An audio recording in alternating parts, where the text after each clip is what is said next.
hope I don't have to.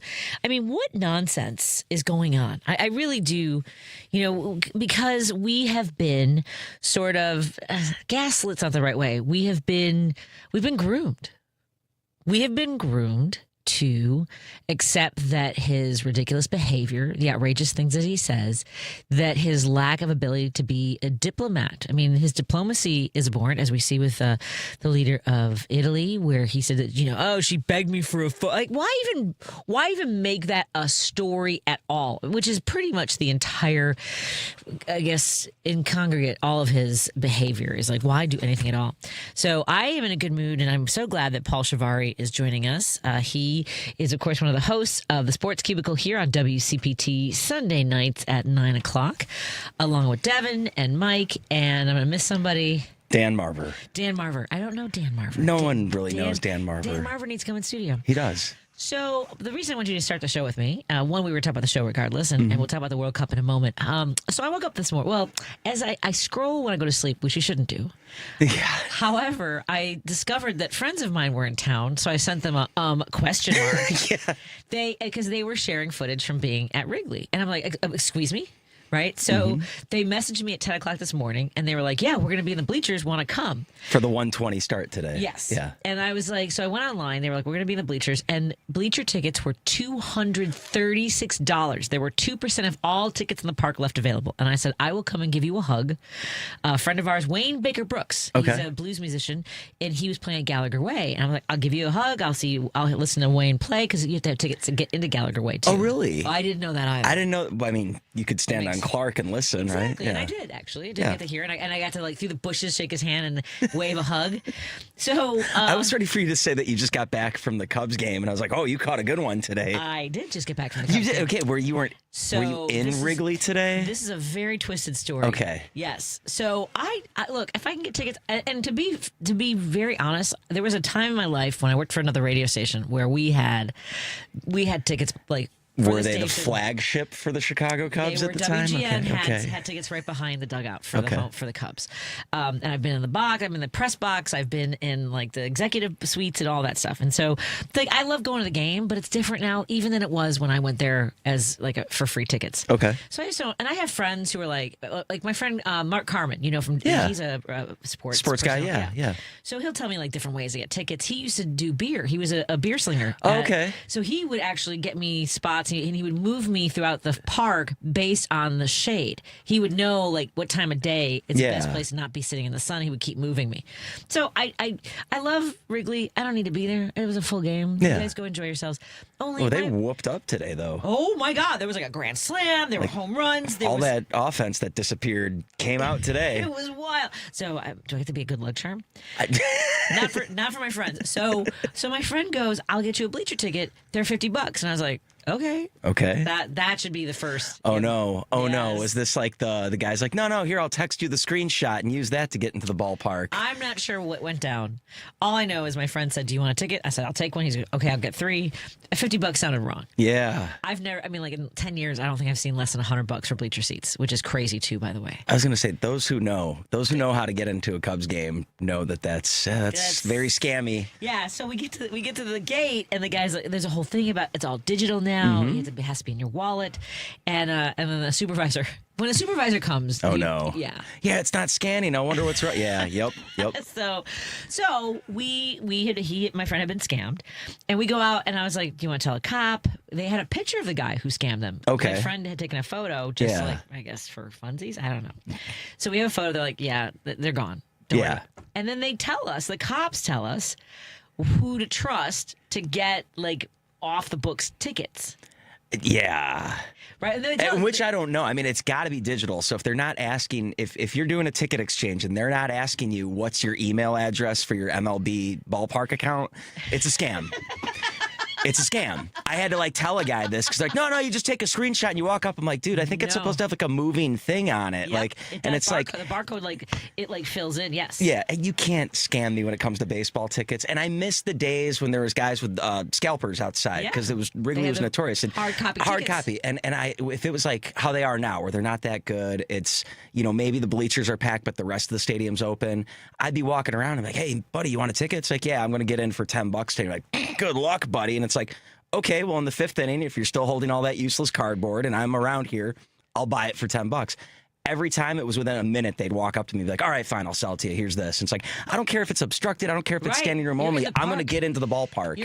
That's the whole thing, right? Yeah. Is to be in the park. Now, I don't know how much to tell you. But it's funny how those scammers, though, would think that they'd always try and get one by you. But if you knew what the market was, you could play them. And I miss those days. $50 for bleacher tickets on a sold-out day? On a sold-out day is a little sketchy.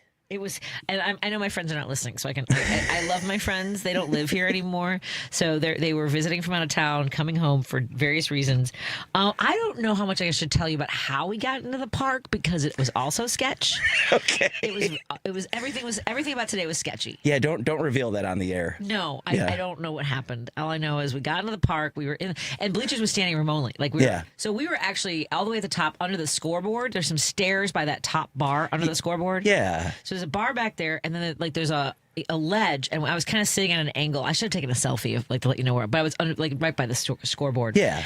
And then my friend goes, so we're there for a few innings. And we were there for 5 or 6 innings. And he goes, I'm watching the seats under the press box. No one's been sitting there. And I'm like, I'm on your ride. Whatever adventure we're on right now, I'm tagging in along. the stadium. Though you're in the bleachers, and he's looking in. Yeah, he's looking across the park from the bleachers because you have to get out of the bleachers and then re-scan in. Which by then you're already kind of cheating your luck at that point. These are the things I like. Look, at this point, I'm not paying for any of this. Yeah, because if he wants, I told him I wasn't gonna.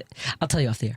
But anyway, so he goes, let's go see if we can sit up there. And I think everybody in the park, because my friend, even Mark, he knows where you can go to sort of get some seat. And plus, I've gone. I don't know if this is weird, but I don't mind going to the park by myself. Yeah, I will go to a Cubs game alone. Oh, absolutely.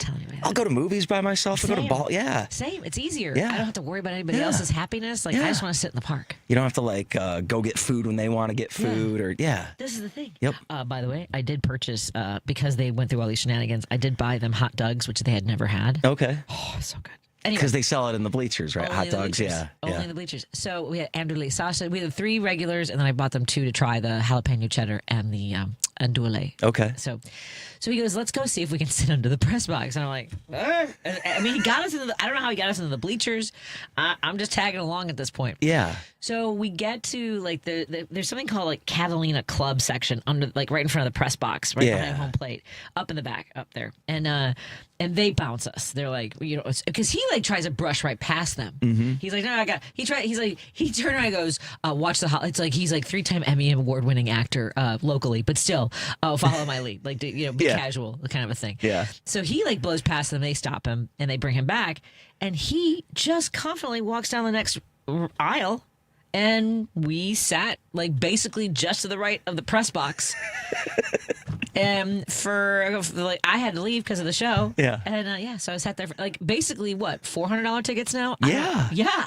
So he was ahead they stayed for the rest of the game. They get to see who was the guy who got saved from the minor leagues, apparently also got a run. I didn't see. I saw they won 16 to something. Carson Kelly had a grand slam. I think I'm good luck. I had forgotten that they even played today. It was leading into the day. I was like, daytime Cubs game. That's cool. Whatever. I was all World Cup today. And then I checked the score and I saw, 16 runs. Yeah, I was there for I would say 8 of them, maybe more. And then they were also showing highlights of the U.S. soccer team. Oh, cool. Okay. Scoring. So did we beat Australia? 2-0. Yeah. I believe that was so. So Mexico has won. Yeah. And the signs. Have you seen some of the footage of the Korean Mexico love? Oh yeah. I've been seeing some of that. Yeah. It was one said beans versus rice. Which I think is amazing. I love that the world can kind of laugh when together when this all happens. All right, so what are your favorite games in the World Cup now? That have been played so far? Yeah. I got to think about that. It was neat to see Messi get a hat trick. Not that I'd say that was my favorite of all of them. Gosh, I feel like I got to go back and see Netherlands. I saw France and Senegal was kind of interesting because that was good. Yeah, Netherlands and Japan with Japan scoring the game tying goal with the 89th minute or something like that. That was a good one. It's been great so far. I liked Mbappe scored the 2 goals for France. Messi got the 3 goals for Argentina. Cape Verde holding Spain scoreless. My God. That was neat. And that 40-year-old Yeah, the goalie goalie, who like basically was an accountant and decided at 25, you know what, I'm going to go for my dreams. Yeah. Amazing. And here he is in the World Cup at 40 years old. Yeah. Oh, unbelievable. I'm trying to think of the ones that I'm looking forward to because I know that like Scotland plays tonight. Yeah. Come on now. I don't think they're going to last against Morocco. We'll see. They're going to have a tough time against Brazil for their next one, but Morocco tonight, that should determine at least whose second place is going to be for that division. Okay, so help me because I've been following content creators who are explaining like all the boxes of like all these rounds. Like losing a game doesn't mean you're out, but it is your ranking and like who has to be make a certain cut. So right? this format is a little bit differently from different years because it's more teams. It's 48 teams, and it'll break down into 32 for the next round. So it's like there's 12 groups, 4 teams in each group. First 2 places automatically go into the next round, and then 8 out of the 12 third-place teams get to make it to the next round. So based on points or goal differential for tiebreaker. Okay. So that'll be your 32, and then it goes into like tournament play. So it's like, like a knockout round is what they call that. So right now they all get 2 games. They'll get three group stage games. So the United they don't States get knocked out yet. Not yet, yeah. And the United States I think clinched their group, so they're automatically the winner of Group D or whatever they were in. Yeah. But they still have to play Turkey on Thursday. It's next week some point. And they'll do for the groups, the 4 teams will play their 2 respective matches at the same time so that nobody's like influencing based on the scores. No one's like kind of tanking the game because they know, so, USA will play Turkey the same time that Paraguay plays Australia, and it'll be like a live sort of event that whoever ends up winning the group will be first place, which is the U.S. anyway by math, but I'm sure second and third still need to be determined at this point. Unbelievable. Well, it's my big eyes in are the basically the Tartan Army that's descended upon Boston. Now they don't stay. Let's take a break here because I've got to take a break. We're in studio with Paul Chivari, part of the Sports Cubicle here on WCPT Sunday nights at 9:00, along with Dan, Mike, and Devin. I don't know Dan's last name, so everyone else shall remain that's fine. Last nameless. So that's 9:00. You guys should tune in because they cover all things sports. Let's talk more about the world. If you have any thoughts, you can text me at 773-763-9278. That's 773-763-9278. And during the break, I will tell Paul Chivari some of the adventures that I cannot tell you on the air about the game, and he'll agree when we come back. Yeah, don't tell anybody that. So let's take a break here on WCPT 820 Heartland Signal, KKNW 1150. Thank you to our friends who are tuning in on Facebook and YouTube, or maybe our podcast available wherever you download your podcasts, and our sponsors, Pride Coffee Roasters, Source Solar, Are You Really Winning, and Kids Above All. More in a moment. Out Chicago. How are you doing, I am Ellen Miller? immersing myself in as many positive experiences, i.e. theater, music, whatever I can do. Look, I keep going back to doing your joy homework. Yes. During this point, joy is a practice. Yes. And you have to actively seek out the things that bring you joy. Catch Out Chicago every Sunday, 11 to 1 on WCPT 820. Hey Progressives, it's Richard Chu, host of Chu's Views weekdays 6 to 8 a.m. Central. We're all anxious for the 2026 midterm election to arrive so we can restore some sanity and much needed oversight to our government.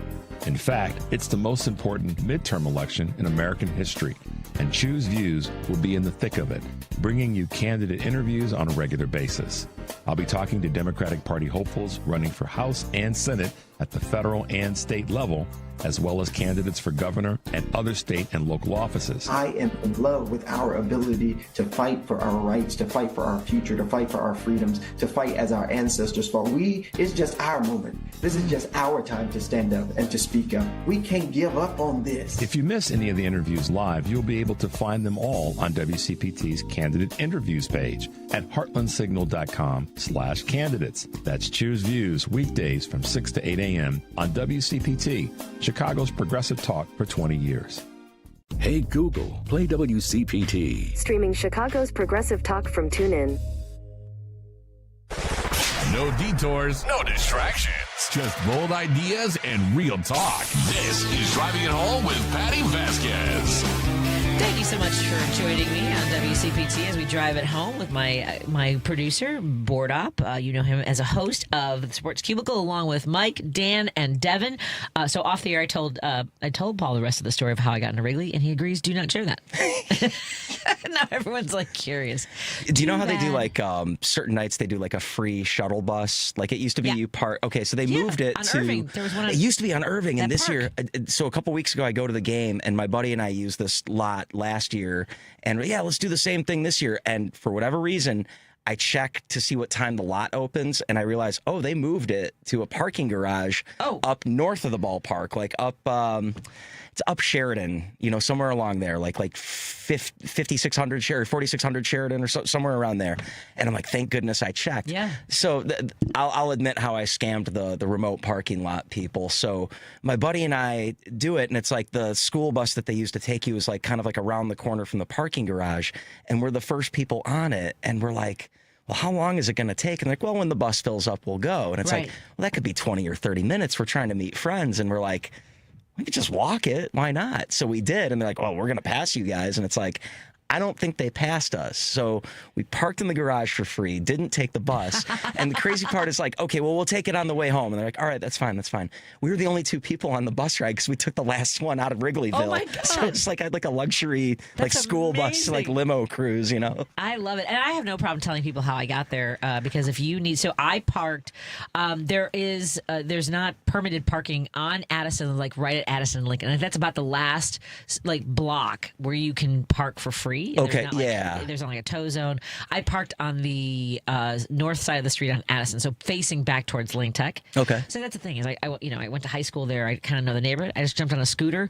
Whole thing cost me like $12 back and forth, and I was pointing in the right direction out of the traffic zone too, which I loved as well. And I took side streets to scooter, so I'm not in the traffic. There you go. Yeah, it was great. Yeah, and it was a beautiful day. It just all felt good, including the shady.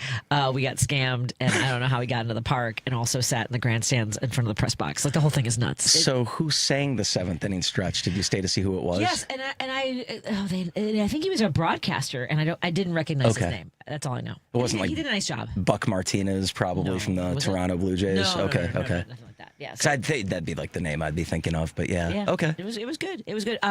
Somebody asked, did you hear about the last DOJ memo on home care for people with disabilities? Yeah, it's going to be a disaster, and I will look into that. Somebody was asking about soccer. Hold on a second. USA has clinched at least second in Group D. If Turkey loses or ties tonight, USA clinches first. If Turkey wins tonight, then the game next Thursday between US and Turkey determines first in that group. But I still think on goal differential, they'd have to Turkey would have to outscore the United States by a handful, assuming that they don't beat up on Paraguay tonight. But they've got the next round. I don't know if they got first yet, but they've got the next round. So someone's playing now because the game started at 5. Yep, Morocco is ahead on Scotland 1-0. Yeah. I don't like that at all. I need Scotland. I'm so happy. Scotland's joy. See, I need Morocco I'm running a pool here. Not that I think I could admit that now that I'm running like an office World Cup pool. I was not told about a pool. I was going to ask you too, but you have to. So basically, we drafted teams. There's 8 of us. We drafted 6 teams, and then based on how those teams do. So I would be out. Anyway. I gave. What's funny was I think only 2 of us, including myself, watch soccer. So I gave everyone the ranking sheets and I just watch the fans and the tourists and how much they love. Apparently they are surprised by how hot it is in Texas so far. They are singeing their taste buds with tacos. Tacos. They call them tacos. Tacos. Which is so weird. And obviously the Scots. So we talked about this before that they outdrank Boston. They dried out Boston. Boston is like, we can't keep up. But did you also see that when they party, they clean up after themselves? There was a guy cleaning up Boston Common. Okay. And he was like, I heard Japan does that. I heard there were fans handing out blue bags or something like that. Scotland also picks up after itself, makes nice neat piles of all their trash. I'd heard something about the Australians were going to have a song about Donald Trump that they were going to sing today at the game. Yeah. It was something about how he's a pedophile. Yeah. And some American people were like, that's great. We should be singing songs, making fun. And it's I'm hoping that soccer finally comes to the United States where we start razzing each other in song, because that's one of the best parts about soccer. Yeah. You can come up with some zingers in song, you know? Yeah, it's a totally different vibe. And here's the thing, like watching, so I went to Three Counties Pub. It's an Irish pub right down the street here. So there were some folks, and there were a couple Irish expats. And so it was kind of fun it was the France-Senegal game. Okay. And, but it was just kind of nice to be around people who get the game. For me, it's hard to watch. It's hard to watch. Okay. I was going to say, it's an intense game when it comes down to it. But Yes. you got to hope for an exciting one and not a scoreless draw. Right, you have to pay attention to the tedium of it until you don't know it's exciting until someone's, you know what I'm saying? Yeah. It's a lot. I feel like it builds slower than hockey because hockey is one of those where it's like it's so fast you blink and you'll miss it. Agreed. With soccer, at least, like you kind of see it coming a little bit. Yeah. I mean, there's still some surprises, but yeah, I mean, like a scoreless draw though, I never with the World Cup, I'm okay with it, like that Cape Verde Spain. But normally when it's like one of my teams, I feel like I've wasted like 90 minutes of my life that I'll never get back. You know? Yeah. I mean, again, I don't mind at a pub listening to conversation. You know, if my neighbors here griping about the Obama Presidential Library, and it looks like you built like a correction center. You know, they didn't even pay those poor SOBs. What you know? Like, the whole thing. Do you ever have those like fringe Facebook friends that are like Trumpers, but they don't even know why, don't even have a leg to stand? So I saw one pop up. It was like Fox News talking about the Obama Presidential Center. And one of these like old coworkers of mine that I'm still friends with on Facebook is like, pay your contractors. And it's just like, oh, honey, you might want to be sitting down because I got a story that'll make you blush about presidents not paying their contractors. Yeah, I mean, like, there's some really dark stories about the things that Trump has done to his contractors. Yeah. There's one guy who like was tearfully talking about a friend of his who had committed suicide because Trump basically drove him out of business, not paying him. Yeah. So yeah, save that. It's just Those weird that crocodile like tears. people trip over the hill that they're going to die on in some cases when they're defending Donald Trump. But okay. Yeah, this is what you want to do. Well, and it is amazing. Anyway, the hatred for, and by the way, and I'm not allowed to say anything, but my friends that were in town were actually, they didn't reach out to me because they were working on the event yesterday. Oh, okay. And so it was kind of fun to hear a little bit of behind the scenes and how people looked and how they behaved and stuff like that. At any rate, but it was fun at Wrigley to see on the big screen like images of the World Cup, and the park went crazy. That's cool. Yeah. For both goals. So they broadcast both of those. So it was very fun. And I do like the so by the way, someone just texted in Sox are in first place. That's awesome. Are they? Because I think Cleveland won yesterday, so technically I think Cleveland is half a game ahead of the White Sox. I don't know. We can enjoy the fact that the White Sox are above expectations, but I think technically they're in second. I think they've got a nice park too. I mean, I'm sorry, but there's nothing that beats Wrigley. It's just the food is better on the South Side. That's fair. Yeah. I mean, hot dog. Have you had a hot dog?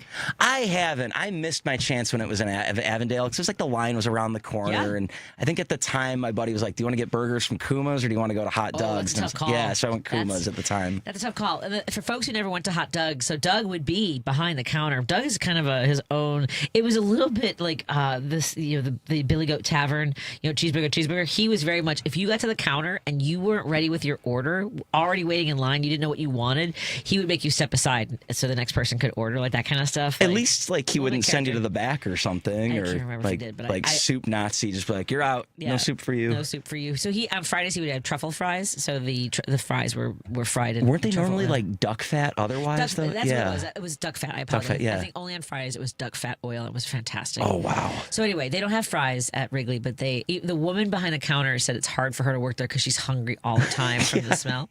It was really good. So. Did you ever have Doug collaborated with Peace Pizzeria? I was telling my friends exactly the same thing. I love Peace Pizzeria. Yeah, the New Haven style. Yeah. I'm so glad you brought up Peace Pizza. Yes, one fantastic, and I should see. They used to bring in pizzas at the other station, so I will reach out and see if we can maybe do a. Now that I've given them like a free endorsement here. Yeah. Well, I have another one for you. So when I went to Lane Tech, so I graduated in '89. There was a sandwich place called Heroes right across the street. Had the best sub sandwiches. I mean, like your Italian subs with like the salami and the. It's like a real deal place. Oh, this is the best shredded, like the kind of shredded lettuce that you're like, this should always be like this. So they closed years ago, and it's been empty. The building has been empty for years, and so recently it was, I think, bought or opened up by a baker. So he has a bakery. This guy has a bakery somewhere else in town. Someone probably knows who the owner is. And I'm like, I just want to check it out. And the girl behind the counter was so sweet. And she was telling me about their flour. They ship it in from Italy. It's like, they have a whole thing about how it's gluten-free. It's called Retro Pizza. It's at the corner of Addison and Western. And she told me how she likes her pizza. And it's just like a little, like, kind of I can't explain it. It was so freaking fracking good, Paul. Yeah. I mean, like. But it's like a gluten-free pizza. But not because it's not like, like they removed the gluten. It's Italian flour. So apparently it's different than our flour. Okay. So it's more digestible. It was so, it's like buttery. Oh my God, it was so good. It was so good. I want to go back because they also do croissants and muffins and stuff. It's a bakery. All their stuff comes from in shop. So yeah. So are you going to go from one pizza place to the next until someone endorses the Patti Vasquez driving it home? If you want to sponsor the driving home Patti Vasquez or a Pride Parade float, you can email me, pvasquez@heartlandsignal.com. That's pvasquez@heartlandsignal.com. No, Retro I wanted to go in there because, and they recreated, there was always just a ledge. You know, like some Italian beef sandwiches just have a ledge? Yeah, they do like the lean, yeah. Yeah, so they have a ledge and everything. There's no tables in there. Just picnic tables outside, which was nice. It's right by the bowling alley on Western Avenue, too, if folks know where that is. Yeah. And you can get a free round of bowling if you go in there. They got a card and everything. So highly recommend. Oh, cool. Yeah. Okay. So fracking good. I think I'm okay with the FCC on that, right? Yeah, I think so. All right. So you're hanging out for the rest of the show? Yeah, I'll be in the back, yeah. So now, before you go in there, can you make sure we have your microphone? Because we're going to talk movies next. Yes. Mike Crowley's going to come in. Absolutely. And we've got movie reviews next. You know what? It's Friday. My brain hurts. I was in the sun. I didn't get arrested for getting into socks, to Wrigley. Sorry. I just saw socks on mine. White Sox, let's see their standings, the official standings. It's like they're ahead by a half percentage point or 1 percentage point. I think that our listener would argue that that's technically first place. Yeah. I mean, first place is first technically place. It is, yeah. And they're playing Detroit right now, apparently. Is that live at Detroit? I believe so, yeah. All right, then. They're at least warming up. They'll start soon. All right, folks, tune into your favorite games, but have us on in the background. Just turn the volume. You know how some people turn the volume down to listen to the radio commentary? Turn the radio down, just listen to us. Yeah. We won't tell you what's happening in the game, but you can still watch and listen to us. Yeah, the visuals will tell the story. Exactly. Thank you, Paul. Mm-hmm, that was thank fun. you. More. That's the Sports Cubicle. Do you have any specific stories coming up on Friday? World Sunday? Cup, Thiago Splitter getting hired by the Bulls. We're going to wrap up the Carolina Hurricanes. Hopefully Mike Mercado will tie that to Thiago Splitter because there actually is a connection there. And, Devin already filed the report, but there's already some stuff that's happened. MLB, and it's like fight with promoting pride versus like the Christian anti-LGBTQ stuff going on. So Devin's going to talk about that a little bit. Yeah. It was Juneteenth celebration day at Wrigley. I don't know what the celebrate. What did they do? I didn't. You know, something, not to take it to a different topic, but I feel like if Juneteenth is going to last as a federal holiday, like we need to do more to like promote it. Yep, like it doesn't feel like a federal holiday. And I'll admit, I didn't even know it was a thing until that episode of Atlanta like 10 years ago. Yeah. So like as Northerners, this was never like a thing that was known or celebrated, up here. So I'd like to be on board though. Dude, I have a degree in history and I didn't know about Tulsa, like being right? Black communities being wiped out until like 10 years ago too. I mean, like it's and that I think is part of the social media energy is being able to tell more of those stories and without the sort of like gatekeepers, whether it's the textbooks or the schools or the state governments and things like that and the federal government. So yeah, same. I agree. Juneteenth, everybody. Look into it and learn more. That's what we should all do, and not just on this day, every day. Thank you, Paul Chivari. Let's take a break here. We'll come back with Mike Crowley, who I believe has joined us in the building after this on WCPT 820 Heartland Signal and KKNW 1150. Thank you all for being here. You're listening to WCPT 820. Here's the latest Chicago weather update. From the Weatherology Weather Center, I'm meteorologist Phil Jensko. Some clearness in the region tonight. A few showers and storms are possible as well, as lows make it down to around 60 degrees. Winds turn to the west-southwest, 5 to 15 miles per hour. Saturday, a spotty shower still possible early, sunny for the afternoon. Highs top out near 80. And then Saturday night, a few clouds and lows head back down to 60. That's your latest Chicago weather update. Right now, it's 77. Chicago's Progressive Talk WCPT Willow Springs is powered by ComEd. Find rebates and discounts on energy-efficient products at ComEd.com/home savings. Joan Esposito, live, local, and progressive. Very happy to welcome John Fugelsang back to our airwaves. Joan, I love CPT so much. I've had so many good times at your studio, and I just want to thank you for what you do. I think what you do is just so smart and so positive and strong and moral, and you model for for these liberals how to do it with intelligence and guts. Always intelligence and guts. Joan Esposito, weekday afternoons 2 to 5 on WCPT 820. Sound familiar? At Mattress Firm, we understand there are many problems that can keep you up at night, like snoring, aches and pains, or sleeping hot. Our sleep experts have the unrivaled know-how to match you with a mattress that can help. And now at Mattress Firm, get any size mattress for one low price starting at $219.99. For the great sleep you deserve, visit Mattress Firm. We make sleep easy. Restrictions apply. See store or website for details. WCPT 820, Chicago's progressive talk, where facts matter. If you're listening to this station right now, you've definitely heard my voice before. Hi, I'm Hawk. And I'm Pete. And we're with Source Solar, your local source for solar. Source Solar is Chicagoland's premier solar installer, providing solutions for over 1,000 homeowners and business owners across Illinois and Iowa. With over a decade of industry experience and deep roots here in Chicago, we have the expertise to help your transition to clean, renewable, resilient energy. We can guarantee that we save you money day one without any out-of-pocket cost to you. This means you have an instant ROI, instant payback, and can save money to add to your bottom line day one. At Source Solar, we source everything as local as possible, meaning we always carry the Made in USA sticker. Find us online at www.source.solar. Stop in our office at 5710 North Northwest Highway or give us a call at 773-985-3992. And don't forget to ask for Hawk and or Pete.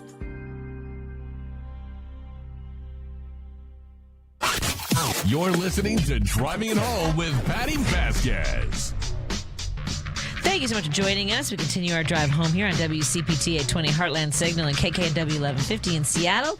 You can also catch our live stream on Facebook as well as YouTube, or you can catch all of our shows. If you miss anything, you can catch our shows on podcast wherever you download your podcasts, including heartlandsignal.com. Joining me in studio is YPA reviewer, ypareviews.com, and you'll probably agree reviews. Mike Crowley joins us in studio, and we also have Paul Chivari, who, if you want to join the Paul, are you seeing any movies, Paul?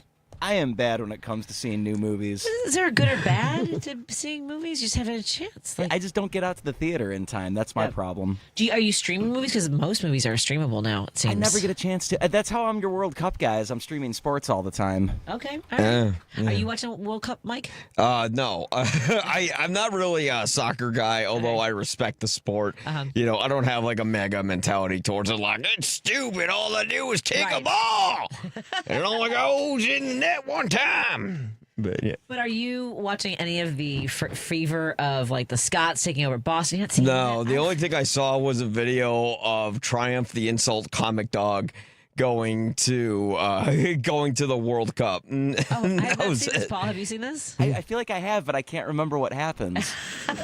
I don't know, like one part was funny. It's PG, so I can say like he was talking to a bunch of dudes from Greece, and as a person who's part Greek, like I totally got the joke. He like talked to all these guys, and he's like, "Which deli do you work at?" And like all those guys actually did work at a deli. No. Yeah. Oh my God, that's hysterical.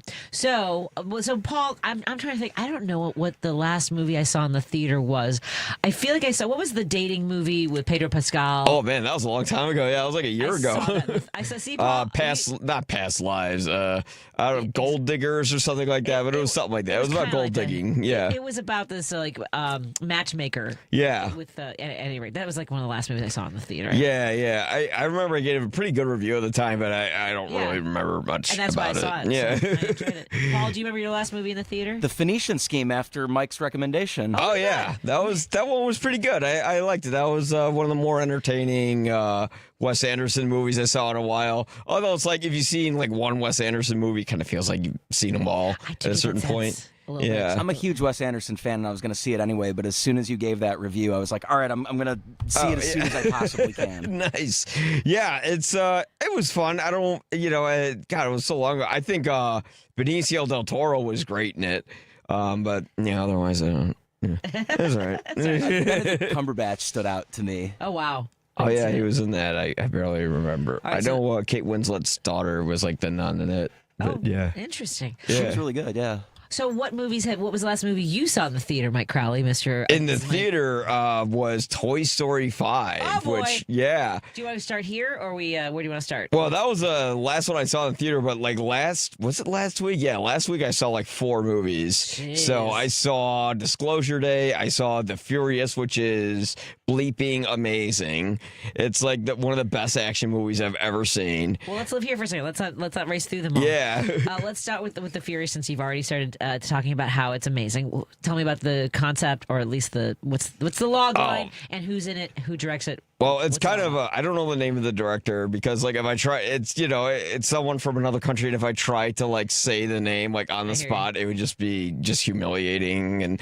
But The Furious is basically a movie about like a guy whose daughter gets kidnapped by a bunch of human traffickers, so he goes and rescues her and gets revenge. It's kind of like Taken, except the action's way better, because like the way Asian cinema does action is like the way the Matrix did action, which is why it was such a big deal, because they have the camera really wide and it doesn't cut a lot.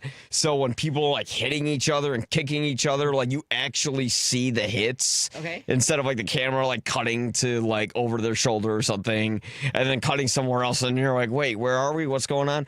And like they use like every single like toolbox like that there is, like anything that they can grab. Like if we were having a fight scene in here, I'd use the phone, I'd use the mouse, I'd slam someone's head with that thing over there. Like they do all that stuff, and there's kind of a cathartic feeling to it, because a bunch of human traffickers like go and get killed. It's kind of like, man, wouldn't it be cool if they made a game about Epstein Island? That was the first. Never mind. Yikes! Wow. Okay, so that is The Furious. Yeah, it's great. A lot of it's a standard story, but there's some insane twists to it, and it's about the cycle of violence, but it's a very good cycle of violence movie. Okay. Yeah. Excellent. So that was one of the movies you saw last week. Yeah. Let's go back. I'm curious. Let's. And then after that was The Death of Robin Hood. What's The Death of Robin Hood? So it's basically about if Robin Hood was a bad guy, and it's exactly like the title says. This is Final Days. And the movie has some amazing moments. I love what it's going for with the theme. I really love what they do with like this little girl in the movie, and how it's about how Robin Hood's gonna turn her into a monster like him. Like the poster says he was no hero, so he's not the guy who steals from the rich and gives to the poor. Like the only Robin Hood movie I've ever seen was Robin Hood Men in Tights. So I don't really know much about the character other than like the basic stuff about him. I know the director of I think his name is Michael Chaplin. He directed Casablanca. He did a Robin Hood movie I like to see, but I bet by today's standards it's pretty lame. Gotcha. But no, like there's some amazing stuff it does with it, but it goes on for a little too long. Like the movie's over 2 hours. It really could have been like an hour and a half.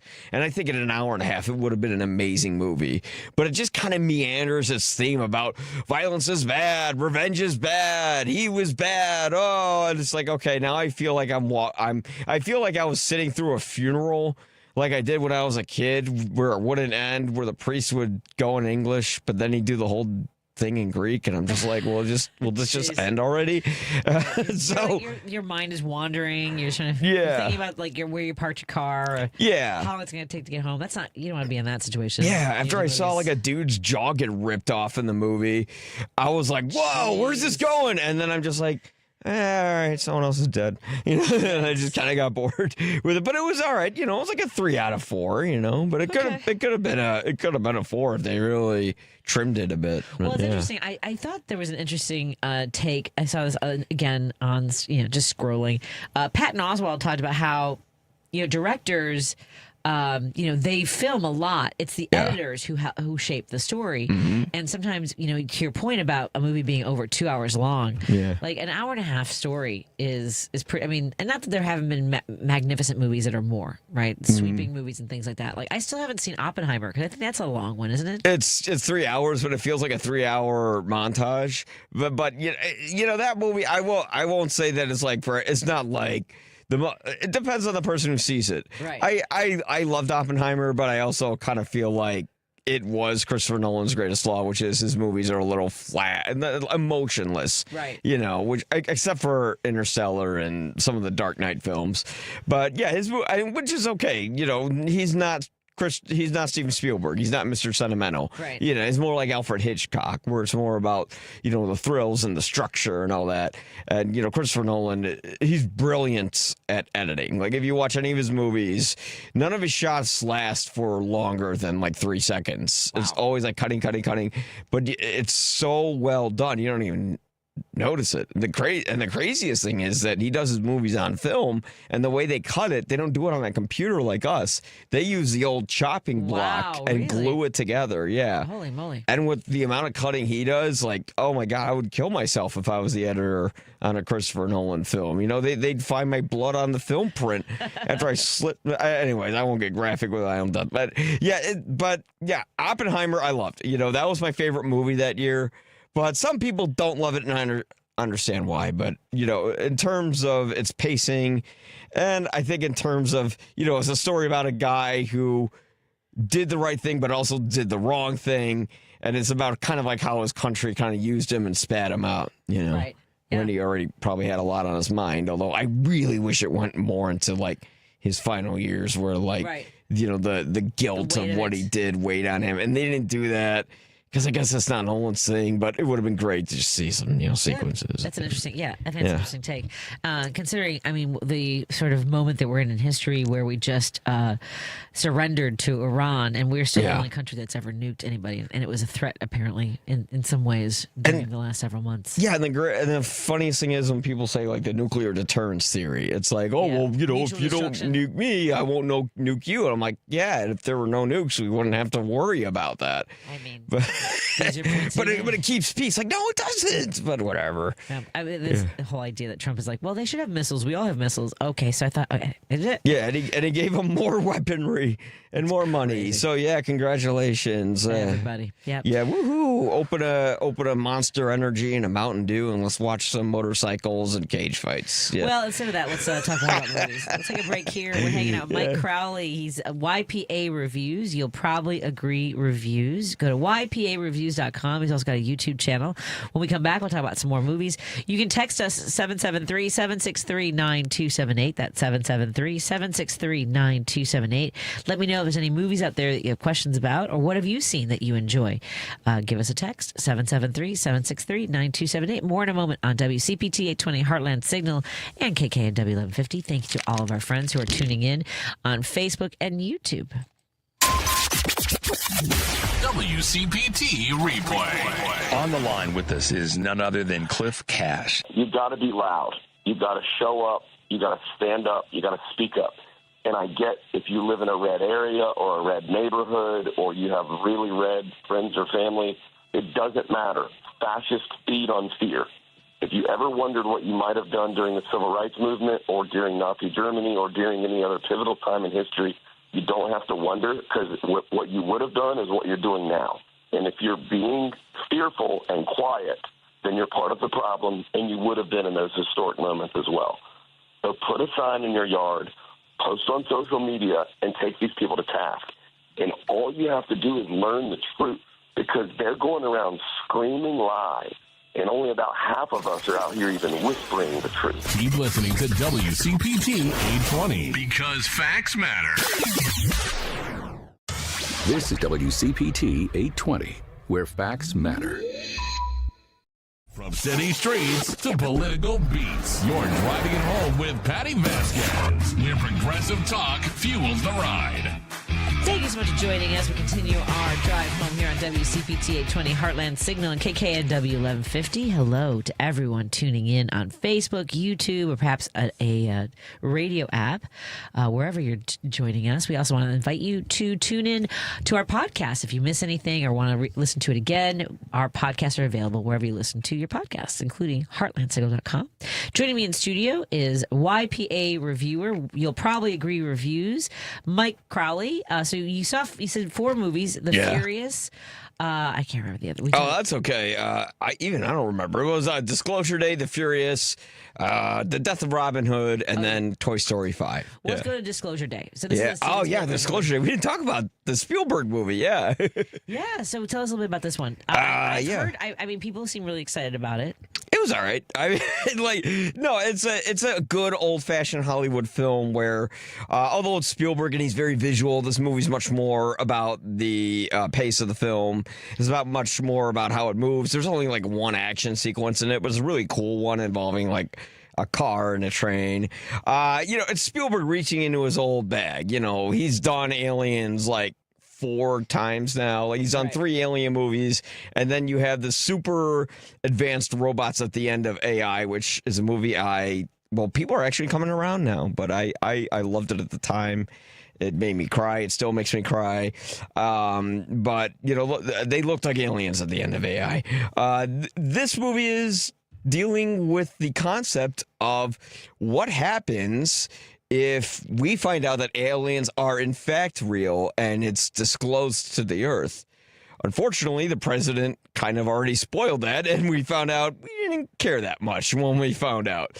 But the way this movie handles it is pretty well done because it also questions the concept of religion. If there is intelligent life out there, then wouldn't an almighty God not just look over beings on Earth, but beings all across not just the Milky Way galaxy, but any other galaxy? Okay. Yeah. And how do we share that space together? And, this is a nice Aliens movie. This isn't the bad Aliens movie. And they do some great stuff. Emily Blunt is amazing in it. Like, there's this whole 4-minute sequence where she just goes into, like, this alien language. And then there's other sequences where she'll be having, like, long, parts of dialogue where she'll seamlessly speak in other like actual languages that we have, not that not that alien stuff. Yeah. But yeah, like she's amazing in it. There's like this one character in the movie, her name is Jane. She could have been like totally cut from the film and you wouldn't have lost anything. Because same with Death of Robin Hood, this is too long. And Spielberg, he makes long movies. That's his thing. And he's good at that. Right. But he keeps you engaged. Yeah, he keeps you engaged. And, the movie overall, if you didn't know this is Spielberg and it's a film by itself, it's a very engaging thriller. Minus the president ruining this and the boys.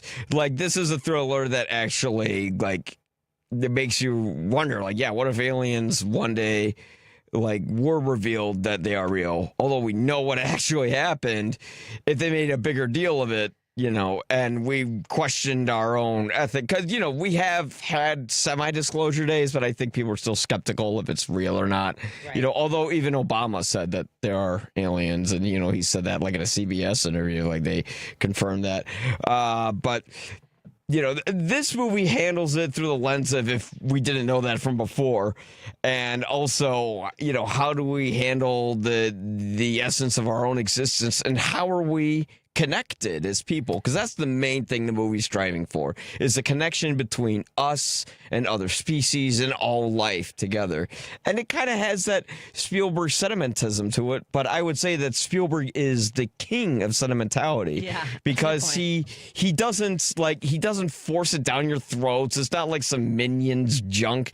It's actually coming from the heart, and his movies are intelligent as well. Like, look at Munich. That's a prime example of an intelligent movie made by that nobody saw. Yeah, nobody saw it. That came out the same year as War of the Worlds. I think he was trying to do like maybe a Jurassic Park Schindler's List thing where he did like both movies within the same year and made 2 classics. Yeah, that's why he's goated to me, because like who else directed 2 timeless classics within the same year and then did classics before that? And people can say, oh, well, he's a blockbuster guy and you should see a Jean-Luc Godard film. Like, you can enjoy both. And there are filmmakers like Francois Truffaut who were in Close Encounters, and Stanley Kubrick, who greatly respected Spielberg. And I mean, that's how AI came about, is that they worked together. So yes, Spielberg is one of the greatest filmmakers of all time. It's hard for him to live up to his own record And, as a movie itself, it's a 3.5. It's a solid film, but it's a Spielberg film. He's done this a million times before. Right. So, it's kind of like I did one social media video that you can find on my TikTok page and my Instagram page. I got a lot of hits, which is pretty disturbing, but it was a scene from Fire in the Sky where the guy gets probed. And I just wrote, this is what happened after Roy boarded the ship. Regarding the ends of Close Encounters, but oh god, yeah, it's but no, it's good, but yeah, it's not Spielberg's best. But what do you want the guy to do? He's like in his 80s now, I think, or 79. Wow, I don't know. So, we're not allowed to get old. By the way, Yeah. I wanted to quickly look it up. Obama said when he was asked, Yeah. But Brian Tyler Cohen asked, "Are aliens real?" Obama answered, "They're real, but I haven't seen them." Yes, and added yes. humorously that if there are any alien specimens kept underground facilities, it would require enormous conspiracy to hide them from the president. And then he had to clarify later. He explained that while the universe is so vast that the statistical odds of life existing are high, the distances between solar systems are so great, the chances of Earth being visited by aliens are low. No, thank you for that clarification. That makes the movie hey, guess what? Disclosure Day. It's even better now, folks. Check it out. By the way, so a listener texted in. So Tom Hartman is also a host on WCPT Weekdays. Yeah. Apparently, he said Disclosure Day was amazing. The listener says, I thought it was derivative and basically boring. Yeah, see, it's a little bit of it's a little derivative, but it's not too derivative, and it's still original enough. And he's still Spielberg still plays with different concepts. Though I can't give it away, but when you get to the ending, Spielberg does that great thing where he makes you cry at the end, and that's also thanks to John Williams' score. John Williams, I think he's 89 or 90 now. Yes, I thought he had retired. He is. Yeah. I looked it up one day. I mean, it's extraordinary how many soundtrack, all the music that he's done for these movies is incredible. There was something we were watching. I'm like, is that John Williams? And it was. There's so many. There's so many movies. I know. There's so many, not just the Spielberg films, but Home Alone, Harry Potter. The Harry Potter music he did was great, too. Yeah, the Oliver Stone films he did with him, like JFK. Nixon, I think, is a vastly overlooked film. I love that movie. And, that was like Oliver Stone when he was like whenever he made movies about war or the 70s because he served in Vietnam, that was very personal to him. That was his best stuff. By the way, we are missing on the fact that he also did TV themes. Oh, really? Dude, which ones? He did Gilligan's Island. Yeah. Holy smoke. Lost in Space. Oh, really? Yeah. Wow. Man. I don't know all of these, but 13 TV themes, but those are the ones I recognize the most. But yeah, a show called Checkmate. Yeah. Which I've never heard of. As I mentioned, Gilligan's Island. Hold on a second. I'm going to find the rest of these. There's a bunch. The Tammy Grimes Show, which I've never heard of. We had a jazz background for this 60s theme sitcom that most never know. The Time Tunnel. He did the Land of the Giants. At any rate, the ones that we know are Gilligan's Island and Lost in Space. That's crazy. No, and the themes that he picked, and he's copied. You should see if you really want to do a deep dive into John Williams. Look at a song called Planets, and then go to the track where the Death Star is destroyed in A New Hope, or really, it's called Star Wars. You'll see the similarities. They're very similar. Also, Romeo and Juliet, when they're doing, there's a song that goes dun, dun, dun, dun, dun, dun, dun, dun, dun. It's very similar to the Imperial March. But, wow. Well, Superman was great. Yes. Christopher Reeves, amazing. Yeah. Obviously, Jaws, Raiders of the Lost Ark. What an incredible. So, and he also did this. That's wild. Yeah. And when you hear that choral arrangement come in Disclosure Day, it's like, oh, here comes those feelings again. I'm getting those AI AI reminders. Right? Disclosure Day is his 30th collaboration with Steven Spielberg. Wow. That's amazing. Crazy. Yeah. We are hanging out with Mike Crowley, reviewer for YPA Reviews. Go to ypareviews.com. ypareviews.com. Let's take a break here and continue our conversation when we come back on WCPT 820 Heartland Signal. If you want to text us your thoughts on movies, or if you have any questions, 773-763-9278. More in a moment. Hi, this is Tom Hartman. When retirees are asked about their biggest financial fears, the top concerns are running out of money and reducing their retirement lifestyle. What many seniors don't realize is that overpaying taxes can make those fears a reality. Most retirees focus on investment returns, but the hidden secret may be keeping more of what they earn after taxes. Brookfield Tax Planning can show you strategies many CPAs and financial advisors don't discuss, including reducing taxes on required minimum distributions, growing money safely with tax-advantaged income, and legally sheltering thousands through proactive 2026 tax planning. Remember, every dollar wasted on unnecessary taxes is a dollar you don't get to live on. 2026 tax planning needs to start right now. Don't wait until next tax season hoping your taxes will somehow be lower. Visit BrookfieldTaxPlanning.com or call 708-485-3439. That's Brookfield Tax Planning or call 708-485-3439. For the ones who get it done, Grainger offers the professional-grade products you need, delivered when and where you need them. Call and click Grainger.com or just stop by.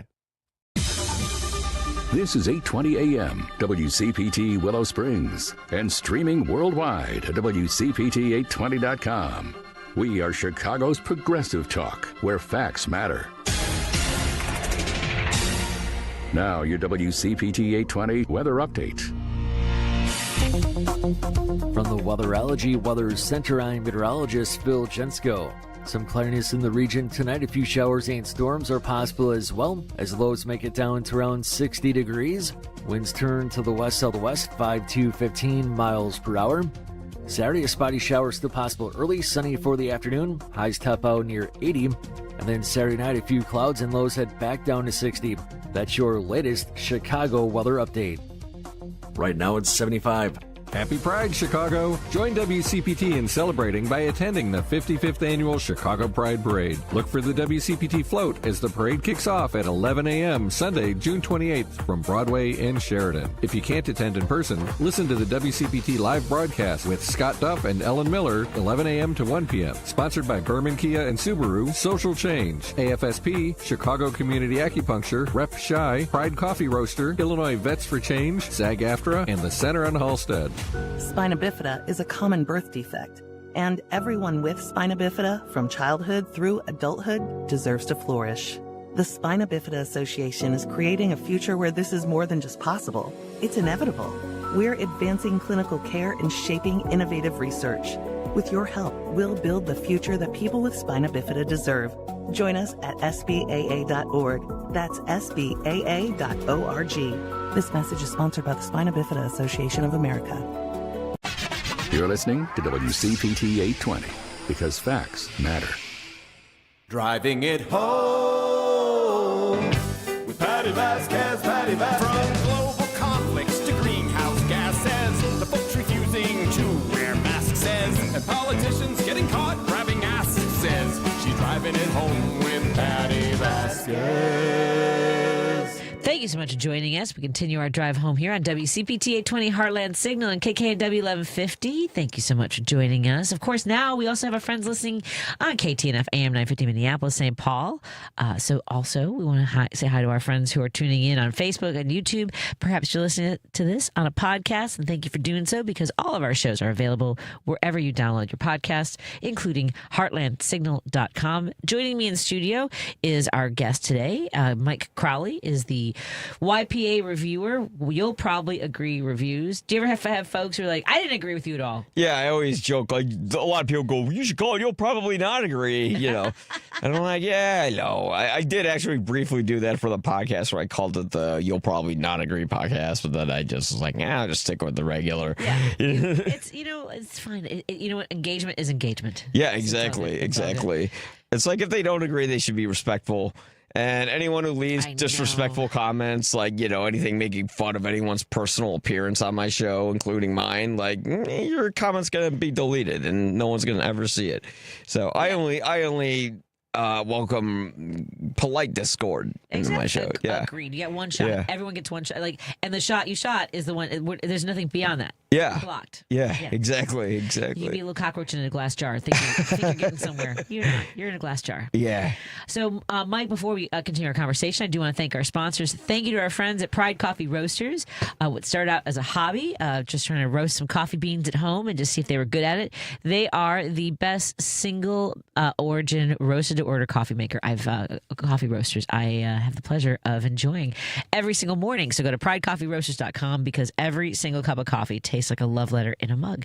pridecoffeeroasters.com. We also want to thank our friends at Source Solar. Go to source.solar, make an appointment with Peter Sorellis. Maybe it's time to get solar panels on your house or business. He is the guy that will help you get through the entire process. That's source.solar. He's got financing available too. So if you've been thinking about it, you're not sure if you can afford it, it's a good investment in your home, in our environment. When you go green, you save green with Source Solar. Let's thank our friends as well at Are You Really Winning? If you or someone you love is struggling with a gambling problem, please call 1-800-GAMBLER or visit areyourreallywinning.com. So let's continue our conversation. I'm trying to think. Let's start go back a little bit. I think we should end on Toy Story. Yeah, for sure. So let's go with Obsessions. I think is one of the movies we were talking about off the air. Yeah. Which started out as a YouTube limited sort of a series. Yeah. It was. I never saw neither Obsession series or the Backroom series. I saw the movies themselves, and I really enjoyed them. Interesting. Yeah, like both are good for their own reason. I liked. I guess I'll start with Obsession since that came out before Backrooms, but Obsession was good because it was kind of about how people today force validation from people rather than earning it. You know, it's this movie about this guy. He gets like this magical like wishing willow thing. Like you say, I wish for this, blah blah blah blah, and you break it in half, and then you get your wish. Except it's one of those like kind of like a Twilight Zone episode. Be careful of what you wish for, sort of scenarios. Okay. And this guy wishes for this girl who works with him that he likes to be madly in love with him. But when he gets his wish and she's madly in love with him, she really is madly in love with him. Like, she does insane things. The performance from, I think her name is like Indy Neveready or something like that. I don't have her name right in front of me. She's great in it. And the aspect of the movie is that you're kind of questioning who's really the bad person, because this guy gets what he wants, but then he like realizes what happened to her and he feels bad. But instead of like trying to wish that the curse is broken and then she can be her own person and love whoever she wants, he's like, well, I just want her to wish me a little less. And then he breaks it, and it's like he's still doing it. And like, to me, it felt like a euphemism for like people who are on social media and they always want people to like your stuff, to drive clicks. By the way, go to YPA Reviews. We love having more followers. And it's really about how we're people who have lost connection. Like, this movie isn't about like people staring at phones or anything like that. But they might as well be, because the thing this guy does, where he basically hijacks this girl's mind and then doesn't try to stop it. Right. Where like, really, I think his name's Bear in the movie. Like, he was the real monster. And like, although they kind of turned her into one, she was never in control. And she wanted to break free from it. And yeah, it's a movie from the beginning to the end. You're like, what's going to happen?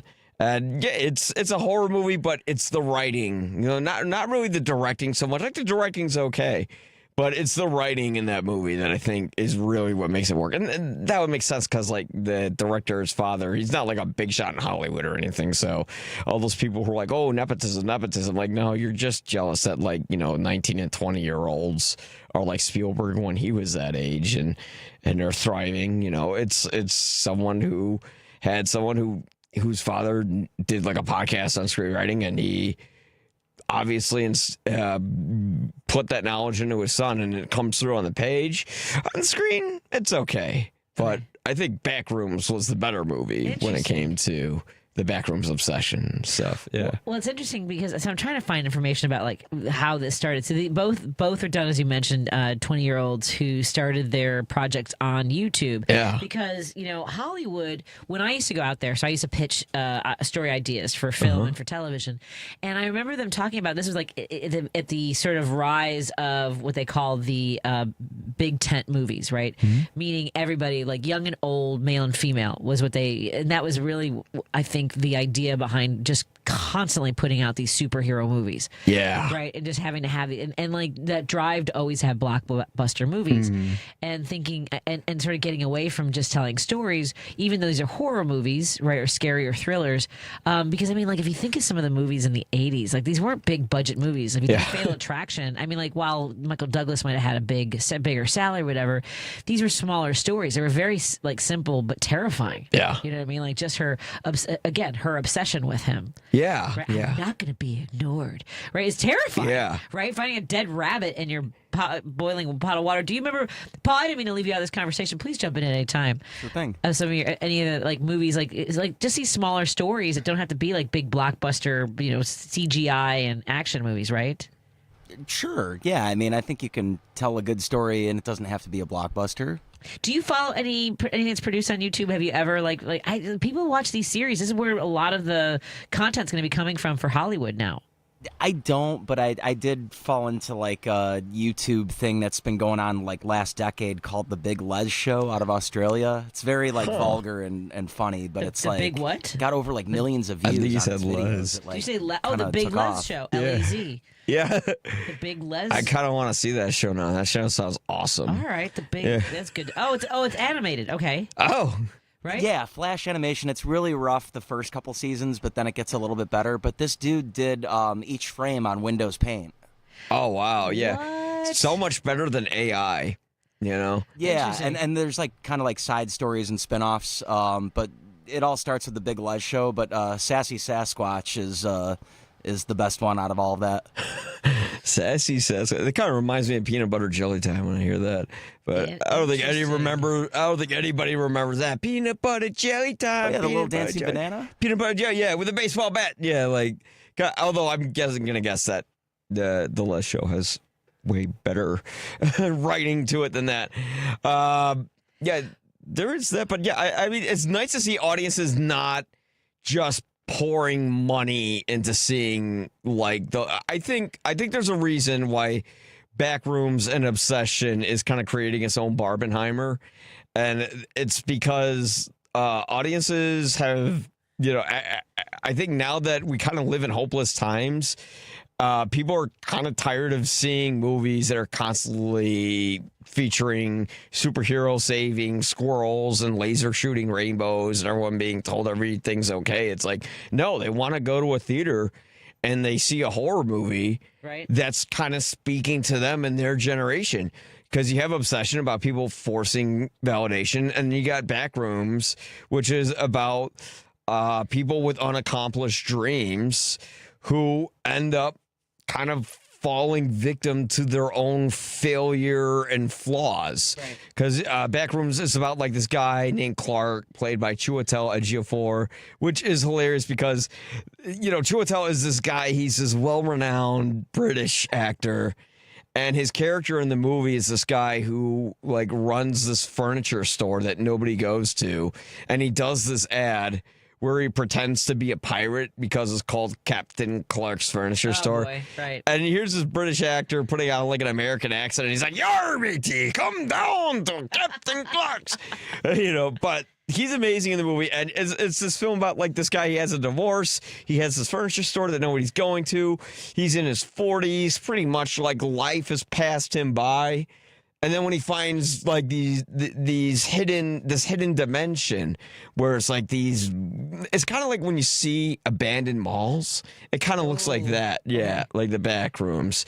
And there's like deformed versions of like there's like stop signs in the middle of like rooms with a carpet, and there's like furniture everywhere, and like when you get to like the like Picasso painting looking people near the end, you kind of like it's open for interpretation, which is what I like about it. It's much more complicated than like the whole trying to force validation, get whatever wish I want sort of thing. But I'm not comparing the two. I really like both movies. But when you get to kind of like not the end of the film, but like when you go from the beginning to the end, you're watching something that's very unique and kind of altruistic, and something I haven't seen from a lot of filmmakers before. And yeah, I think YouTube is sort of like, I was against it for a while because I thought, well, if people just watch movies on YouTube, they won't want to go to the theaters. But turns out the YouTubers made people want to go to the theaters. Isn't that crazy? Yeah. I love that. It's great. And I think we need more of that. And I was telling a friend of mine who lives in Los Angeles, she has lost, she said, about 30% of her income to AI because she's a voiceover artist. And so when Griffin graduated a couple weeks ago from U Chicago, the names announced were done by AI. And I almost missed Griffin because it was hours of like every suit, and they didn't have, it wasn't alphabetical, it wasn't by department. I really didn't know when he was going to be announced. Wow. And then all of a sudden I got distracted. Me and his girlfriend were distracted because we heard her human voice. The woman right in front of Griffin had requested to have a human. She refused to have AI announce her name at her graduation, which I thought was great. And I was kind of surprised that Griffin didn't do the same or didn't know he could. But so I almost missed Griffin because I was so distracted. I was like, oh, that's a real person. And then we heard Griffin's name be announced as well right after that. It was really funny. But at any rate, my friend who's lost a lot of work because of AI, we were talking about, verticals is another thing they're talking about. Verticals, for folks who don't know, are also limited series, but they're really short. Like you can do like 12 episodes, but like between a minute and 3 minutes long. But this is a way to sort of like, what was that Billy Bob Thornton movie? That movie? Sling Blade? Sling Blade was a 12-minute mini movie. Yeah, it was. It was a short, And so was Meet the Parents. Oh, really? That guy also, he filmed that with Emo Phillips and a bunch of comics in the Chicagoland area, submitted it, and so that was sort of their demo reel. So you can basically create a demo, the concept, and you can do proof of concept. You build a following. Now people want more. So that's a way to build. And I was telling her, I'm like, it's kind of, no man's land now because all the gatekeepers, like, you're too old, you're too fat, you're too, we don't. But she did say she's losing a lot of her work to the removal of DEI because they don't. She has a Spanish accent. Really? Wow. Well, because a lot that's of horrible. So she's lost some of that work as well. Which was the point. At any rate, Mike Crowley joins me in studio. We have another segment coming up to talk about. It's so weird. We're going to talk about Toy Story 5. I saw the red carpet with. I have to tell you how much of a crush I have on Joan Crawford. Joan Cusack. Sorry, Joan Cusack. Joan Crawford. I don't keep those hangers away from me. Joan Cusack. Joan Cusack. Do you know that little shop she has in Old Town? No, she has a shop in Old Town. I know that her family's from Naperville or Evanston.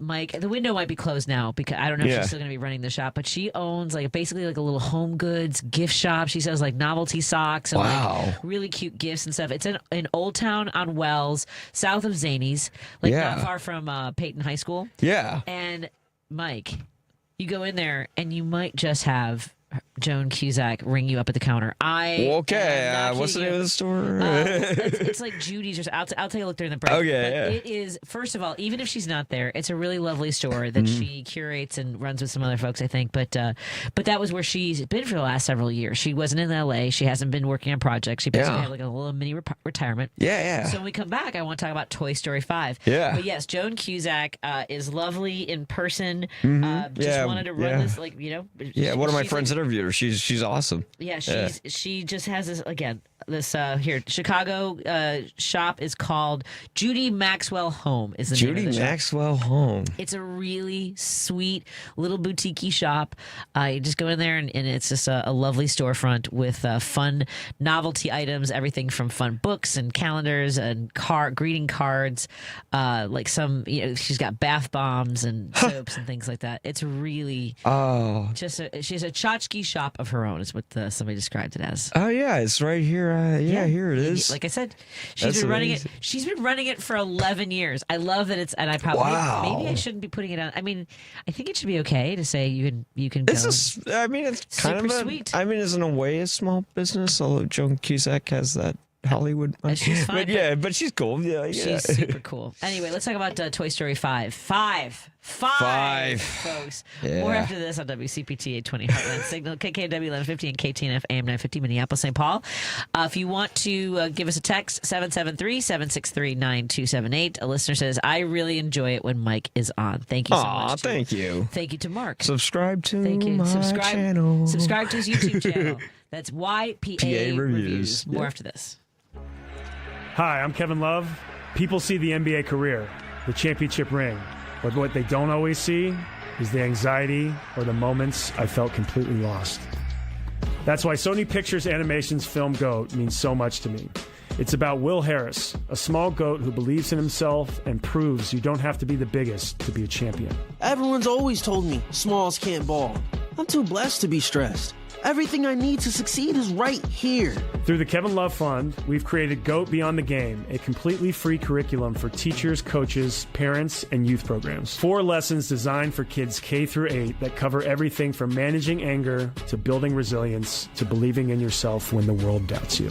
These are evidence-based tools that actually work and will help kids discover that they have the power to change the game. Go to kevinlovefund.org right now and download GOAT Beyond the Game for free.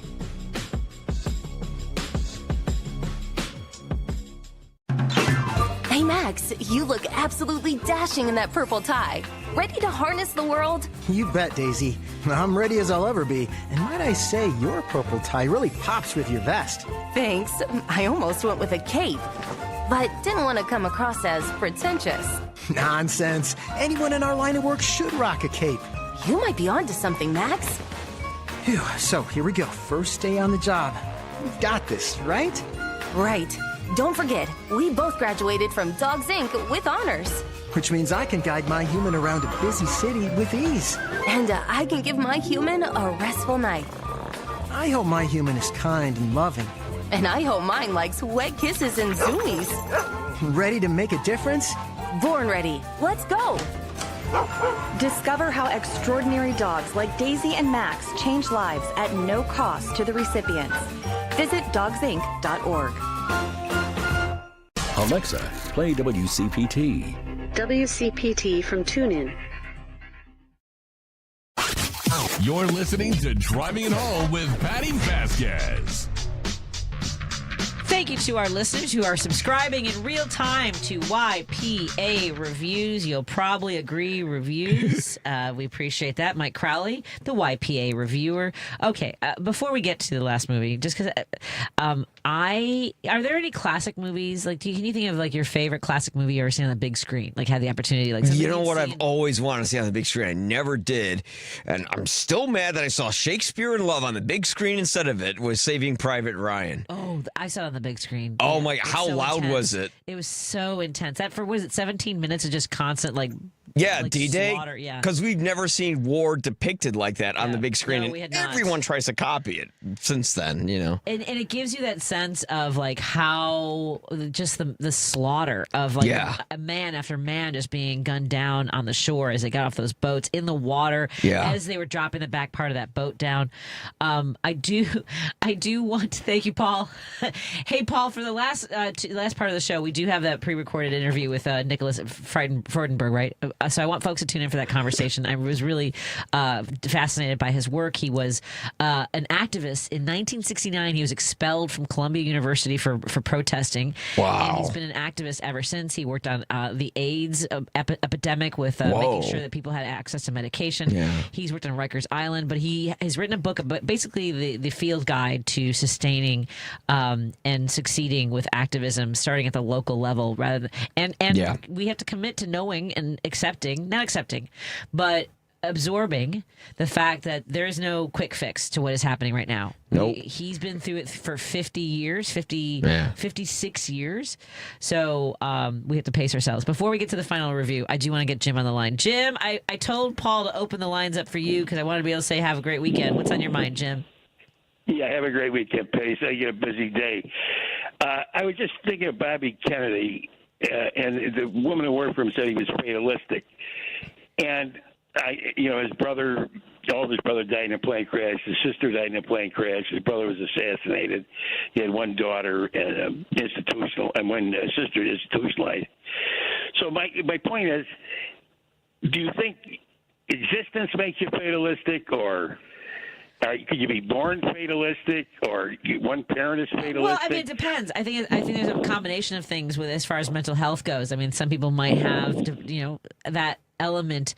I mean, our brains are all wired differently, but also you can have like Abraham Lincoln. I think losing his mother at a very young age, and the way she died, which was this element that the poison that cows eat that got into the milk, and that's how she died. I think that set him on a course of sort of depression too, a darkness hung over him. They call it melancholia. He had melancholia. Yes, right. That's what they call it. I think he also in the 1830s, if I'm not mistaken, he also had was trying to take something like maudlin, or there was something that he would take that also had mercury in it that might have messed him up also. There are a lot of different things that may have contributed. So everybody's different. If they turn to substance abuse. He had a girlfriend that died too. He had a couple of young deaths. Right. And I think I know JFK, was also reliant on painkillers too, which might have, for him, I don't know about RFK if he had the same thing, but I know that JFK was prone to use painkillers because he had bad back. He had a terrible back. He had a terrible back. But what about a nation? We've been through a fatalistic period with this Republican Party. And how long do you think it'll ring around the rosary? I mean, well, we got to pace ourselves and save the booze for the good days, and only the good booze for the good days. But pace ourselves. Yeah. My favorite film was a French film, The 400 Blows. I don't know if you guys ever saw it. Oh yeah. Okay. That's a great childhood movie.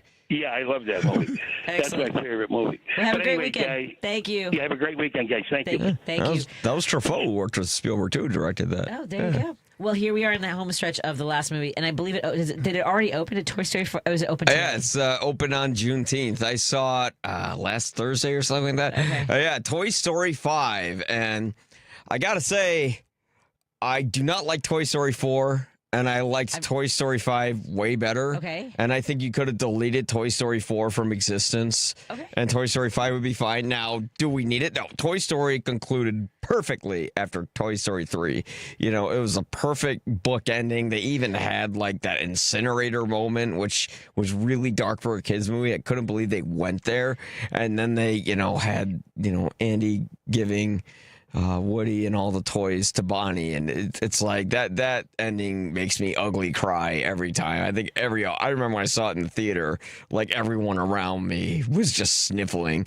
But Toy Story 5 is good because it's not Woody or Buzz's story, it's Jesse's story. So Joan Cusack, lovely. Okay. Yeah.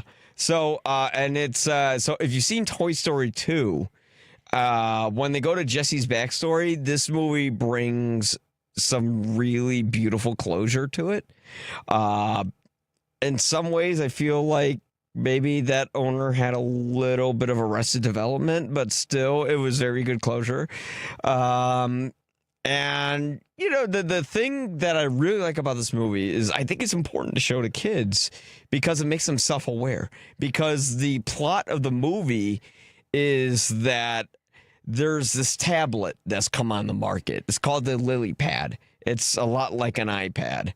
So all the kids, all of a sudden, Bonnie, she doesn't want to play with the toys because all of her friends want to play with the Lily Pad. So the toys get rejected. And now it's about the toys trying to find relevance again. And, the movie's about how toys are important because it inspires imagination. And, dopamine hits from a screen is not going to do that. And there's some great scenes in the movie where, the kids will look at their iPads, everything around them will just zero out, and it'll just be the screen. And there'll be kids sitting in dark rooms together, just staring at their screens instead of talking to each other. And I took my nephew to the movie, and I turned to him and I said, "Hey, does that look familiar?" And he's like, "No," but he knew. He knew. Wow. Wow. So, yeah. I do wonder. That sounds great. Her song, Jessie's song, "When Somebody Loves You," is like, By Sarah McLachlan. Makes me just even start tearing up thinking about it. Leave it up to Sarah McLachlan with those ASPCA ads. I also wonder how many Gen X and millennial parents are stuck with just bins of toys because our kids don't want to get rid of, like, even at 22, Griffin, he doesn't want to get rid of his toys because he doesn't want to. What are his toys? So scarred, emotional scarring from Toy Story movies. What are like the toys he loved? Well, tons of Thomas the Tank Engine toys. Okay, he definitely has all of the Buzz Lightyear. He has Woody. We have all the Toy Story toys for sure. And Declan loved Buzz and Woody as well. Yeah. There's a snake in my boot. We had the one with the pull string. The whole thing. I got that. It was great. Yeah. And we had the blankets and everything. Well, thank you for letting us know that Toy Story 5 is worth it. Yeah. I did not see Toy Story 4, so I'm glad to know I can skip it and there's nothing crucial. Yeah, like they don't need to keep making Toy Story movies, but they're gonna go to infinity and beyond with like every sequel. Well done. Which I get it, but yeah, at least it's still the gold standard. Excellent. It's Mike Crowley, YPA Reviews. Go to ypareviews.com. Thank you so much, Mike. Yeah. We have an interview coming up with, I'm going to be very honest with everybody, I pre-recorded this a couple days ago, with Nicholas Freudenberg. Thank you so much, Paul Chivari. Have a great weekend, everybody. I'll say it again at the end of the recordings, but take care, everybody. You take it over from there? All right. Thank you. One more second. We're almost there. 3. You are listening to WCPT 820. Here's the latest Chicago weather update. From the Weatherology Weather Center, I'm meteorologist Phil Jensko. Some clearness in the region tonight. A few showers and storms are possible as well, as lows make it down to around 60 degrees. Winds turn to the west-southwest, 5 to 15 miles per hour. Saturday, a spotty shower still possible early, sunny for the afternoon. Highs top out near 80. And then Saturday night, a few clouds and lows head back down to 60. That's your latest Chicago weather update.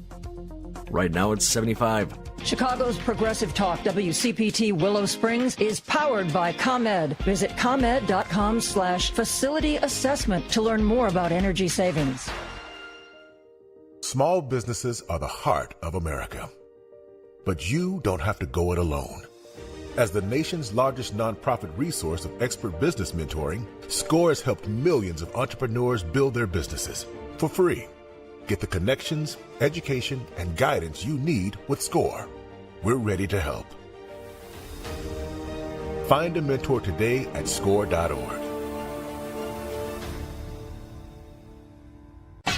You're listening to WCPT 820 because facts matter.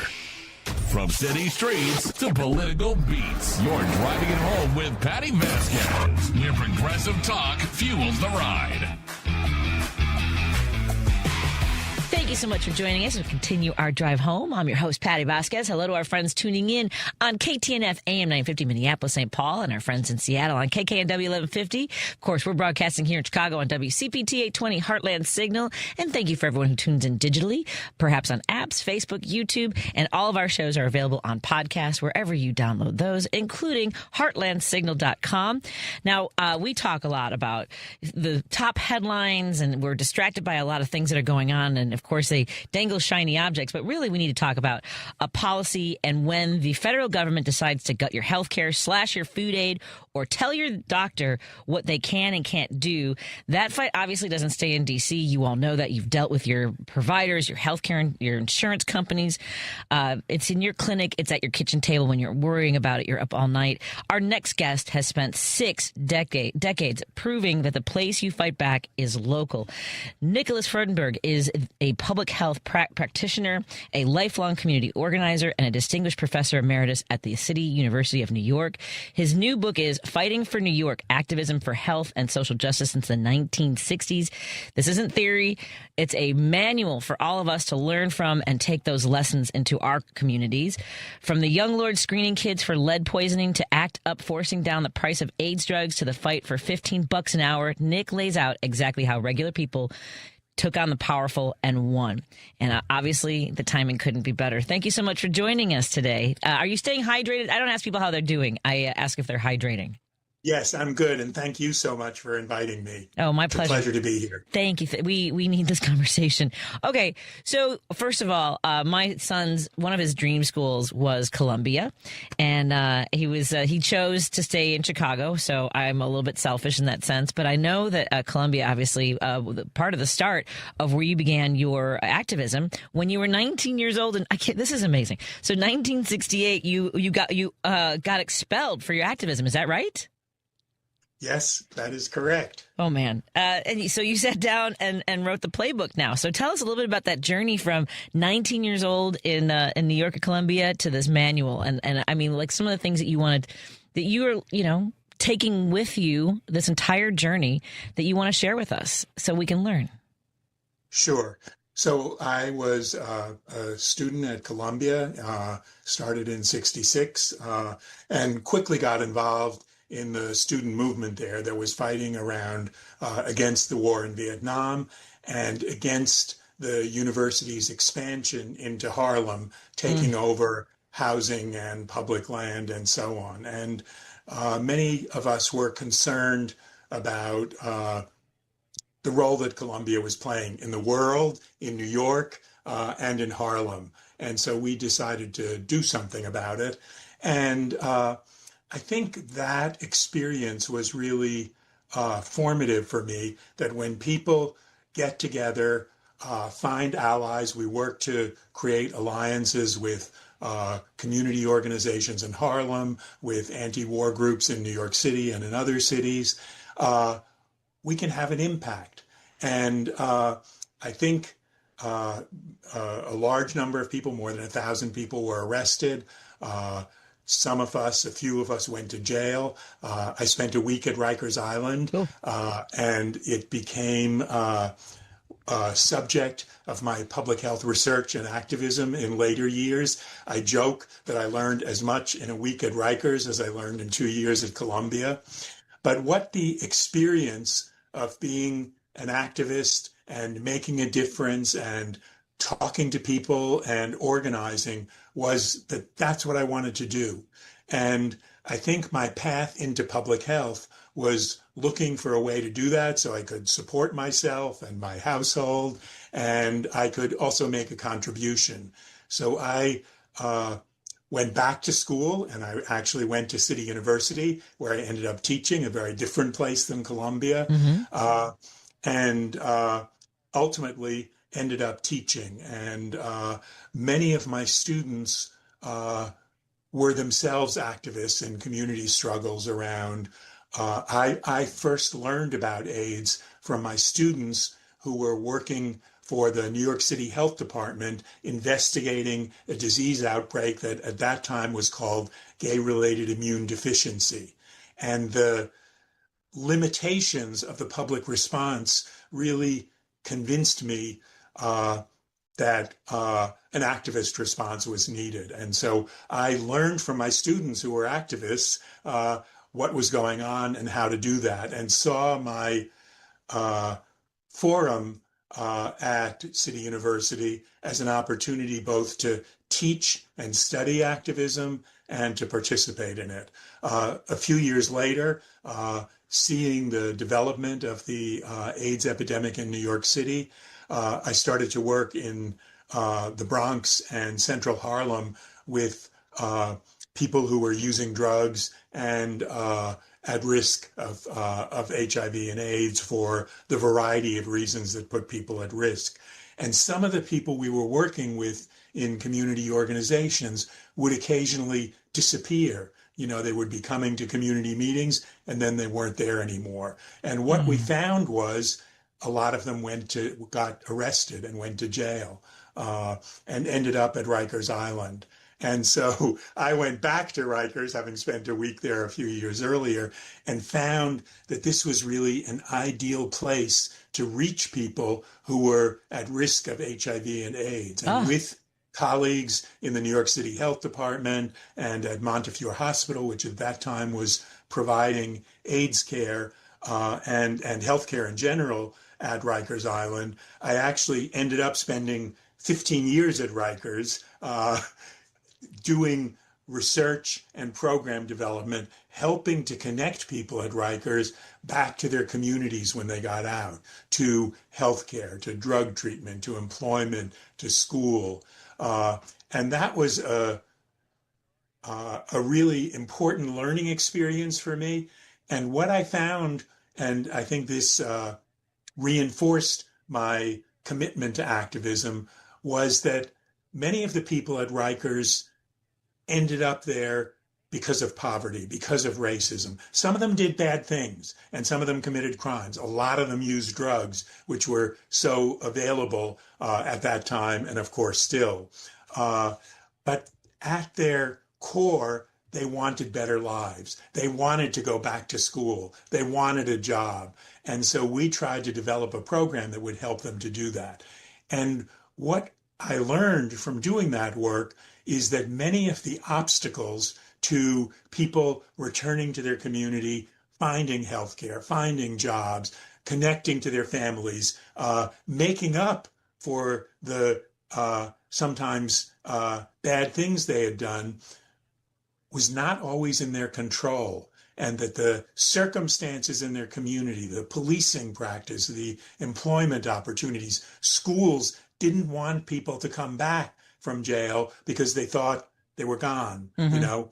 And so by working with folks, what I learned was that the obstacles to people finding health were policies, were social, were economic, and were political. And that really sparked my interest in activism. And I've been both working with, helping activist groups, but also studying activism to understand what works, what doesn't work, what accounts for the successes and the failures of activism. And that's what I've tried to write about in this book, Fighting for New York. And I think that people feel overwhelmed. I mean, right now, although I would say, do you see the footage of what's happening? And obviously you're living in it as well. All over the country, we see groups sprouting up in response to ICE, taking people out of our communities. It seems like this, their kind of community activism has really taken hold in certain parts of the country, hasn't it? Yes. And the way that I look at the current period is there are both incredible challenges. And just speaking in my world of health, the public health threats that the United States and New York City is facing today are really extremely alarming. That the cuts in SNAP and Medicaid that so many people depend on, the cuts in the public health programs itself, the reduction of federal support for state and local health departments, some of the craziness about vaccinations coming out of Washington. But at the same time, I think there's an amazing opportunity. Never has it been clearer to my mind that business as usual isn't working, and that our formal institutions, important as they are, health departments, universities, law firms, are not able to fully address these new challenges. And I think activists that I've been watching and studying and working with over the last 60 years have some of the answers that we need today to find other ways of holding government accountable, of mobilizing people, of having people, whether it's out in the streets or in the voting booth, I think both are important, to really say another world is possible. We could have a different city, a different society that would make it so much easier for people to find the food, the housing, the work, the clean air that we need to stay healthy. Man, I feel like everybody needs to get your book. We're talking to Nicholas Freudenberg. Am I saying it correctly? Freudenberg? Yes. I'm sure people have different. I'm sure they add consonants and vowels and all kinds of stuff, yes. As folks do when they speed read. And I trip over people's names, so I appreciate all patience. He's a public health practitioner, and it sounds like he's written a guide for folks who want to know what they can do. Because what you're talking about, your thesis is, again, as you mentioned, that right now we have a moment where in our communities we can decide what happens next. Because what we've seen is this administration can break things for bad purposes. For we don't have to get into that, but we can build things that can decide what happens next, right? Right. And I think that what I learned from putting this book together is so many of the advances in public health in New York City came from activists. The making new drugs available to people with HIV infection in the early 1980s. It was ACT UP that forced the Food and Drug Administration to approve drugs and then to set up the Ryan White program and other programs that would make those things affordable to people. It was women organizing to make reproductive health care, from abortion to family planning to prenatal care, available to women who need it. And so in New York and in the United States as a whole, it's people mobilizing that have given governments and institutions the backbone. I talk about activists as exercising the chiropractic function of giving public officials and institutions the backbone to do what's right, to fear that if they don't do that, voters, people will be so angry that they'll the consequences of not doing the right thing will be greater than, caving into special interests. And I think that's what we learn from activists. And sometimes it takes a very long time. Some of the struggles in New York City have taken, a decade or more. There are fights we're still in the middle of, around Rikers Island, the jail in New York that I was already talking about. For more than a decade, activists fighting against mass incarceration have been trying to shut down Rikers, saying it just makes it, the conditions there are so horrific, and it's so easy when you can lock up 20,000 people to use those cells. And so there's been a campaign to shut down Rikers. They've made a lot of progress, but the place is still open.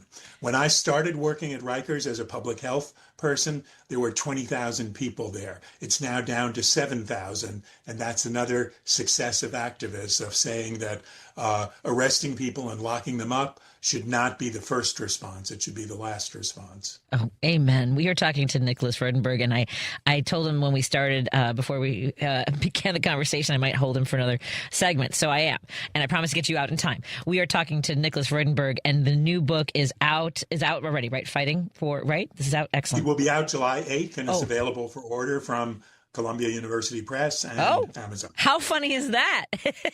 The school that expelled you has published his book, Fighting for New York, Activism for Health and Social Justice since the 1960s. And you said something really important I need to talk to folks about with your incredible experience. Let's take a break here. We'll be right back after this break on WCPT 820 Heartland Signal, KKNW 1150, and KTNA 950. Don't go anywhere. This is important. It's the Democracy, Stupid, with Edwin Eisendrath. Americans in the founding generation didn't fail to build a palace. They chose not to build a palace. George Washington designed the Oval Office, well, its predecessor, so that hierarchies of rank weren't built into gatherings in the space. Trump's Golden Ballroom is the architectural repudiation of those egalitarian ideals. Saturdays at 1 p.m. on WCPT 820. There's enough needless nonsense in the world already. Your phone plan shouldn't add to it.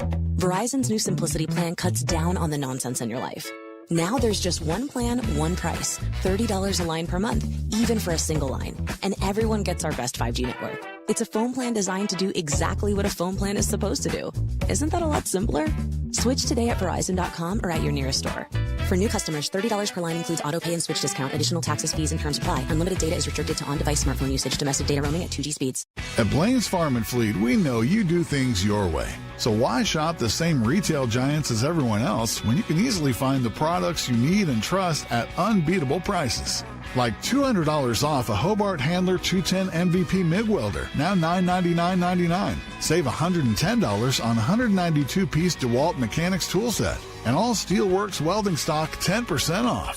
Find the value you need to do things your way. Blaine's Farm and Fleet. Be an original. Your child is sick. And with those 4 words, the innocence and joy of childhood disappears. But Starlight has taught us 4 other words that make all the difference. The power of play. Healing begins with happiness.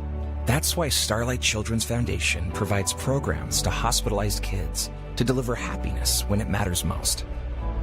Learn more at starlight.org. In September of 1814, after the burning of Washington and the raid on Alexandria, British forces headed towards Baltimore. Around this time, Dr. William Beans from Maryland was arrested by the British. A lawyer by the name of Francis Scott Key, who was also a friend of Dr. Beans, was sanctioned to meet with British Royal military officers to negotiate the doctor's release. Key was successful, but the men were detained until after the attack of the city of Baltimore. Key watched from a cruise ship as the British bombarded Fort McHenry for 25 hours. He would not know who won the battle until the next morning, when the storm flag from Fort McHenry was lowered and the much larger Great Garrison flag was raised. He was inspired and wrote a poem titled The Defense of Fort McHenry. The poem was set to the music of a popular English drinking tune called To Anacreon in Heaven. Over time, various versions of the song were in popular use. Eventually, the nation would settle on one version. This song was later known as the Star-Spangled Banner, and in March of 1931, it officially became the national anthem of the United States of America. This has been an American History Minute, celebrating 250 years. Alexa, play WCPT. WCPT from TuneIn. No detours, no distractions. Just bold ideas and real talk. This is Driving It Home with Patti Vasquez. Thank you so much. This conversation, I think, is the heart of what so many of us worry about, wonder about. We're looking for answers. We are talking to Nicholas Freudenberg here on WCPT 820 Heartland Signal, KTNF AM 950 Minneapolis, St. Paul, and KKNW 1150, or wherever you're tuning in now or in the future.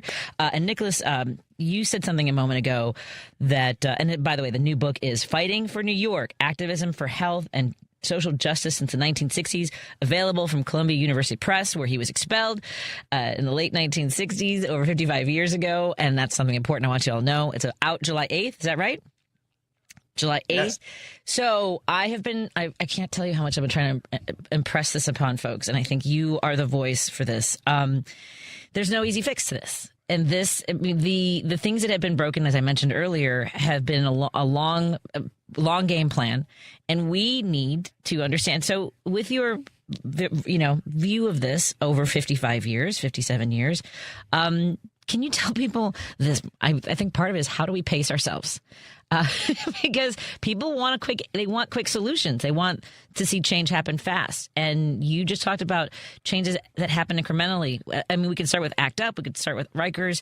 Where would you like to point folks as far as that sort of angle of activism?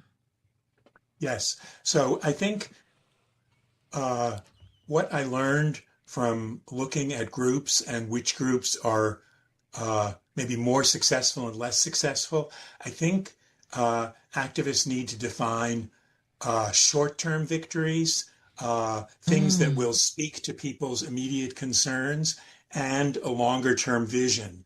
And it's easy for activists to get caught up in focusing on only one, and then we sometimes miss the bigger picture and miss the possibility for including people who might have deeper concerns than the short-term goal. And so finding ways to integrate transitional change, temporary change with transformative change. I think that's really important. The second thing is I've really come to appreciate the value and importance of coalitions and alliances. I did work for a bunch of years on childhood lead poisoning. And what we learned was that there were many groups involved in lead poisoning. There were parents of lead poisoned children. They had a very big stake in taking action to get help for their kids and to prevent repoisoning, because if you go back into an apartment where there's peeling leaded paint, you can get poisoned again. But there were also parents in schools where lead poisoning makes it much harder for kids to learn at high levels, can even lead to, serious learning disabilities. There were tenant organizing groups who saw that their tenants were concerned about lead poisoning, but also other conditions that come about when landlords don't live up to their responsibilities. And so the New York City Coalition to End Lead Poisoning was a group that I and others worked with. We tried to reach out to all those groups and to bring them into the fight. And we were much more effective than it was only parents of lead poisoned children, or only school parents, or only housing activists, or only health professionals for that matter. we also learned in that fight the importance of using multiple strategies. The New York City Coalition to End Lead Poisoning met regularly with the health department, and they were concerned with the problem, but they were constrained by the limitations of government and funding and the pressure from landlord groups not to do too much, not to make landlords fix their buildings because that would, diminish their revenues. And so after a while, when the city health department and mayor's office wasn't acting on problems, we decided to sue the city. And so the New York City Coalition to End Lead Poisoning filed a lawsuit charging the health department and the housing department and the mayor with failing to enforce the law, failing to protect children. When we made that lawsuit, they stopped talking to us. But what we realized was they started doing more around lead poisoning than any time previously when we'd been meeting with them regularly. And that's because they were concerned about a judge telling them what to do and making them do more than they were doing, and also the media coverage of the lawsuit. So the combination of insider strategy, something that ACT UP used too, of meeting with officials and working through problems, and outsider, being in the streets, being in the courts, being in the voting booths. That also, I think, is a longer-term strategy to build winning coalitions.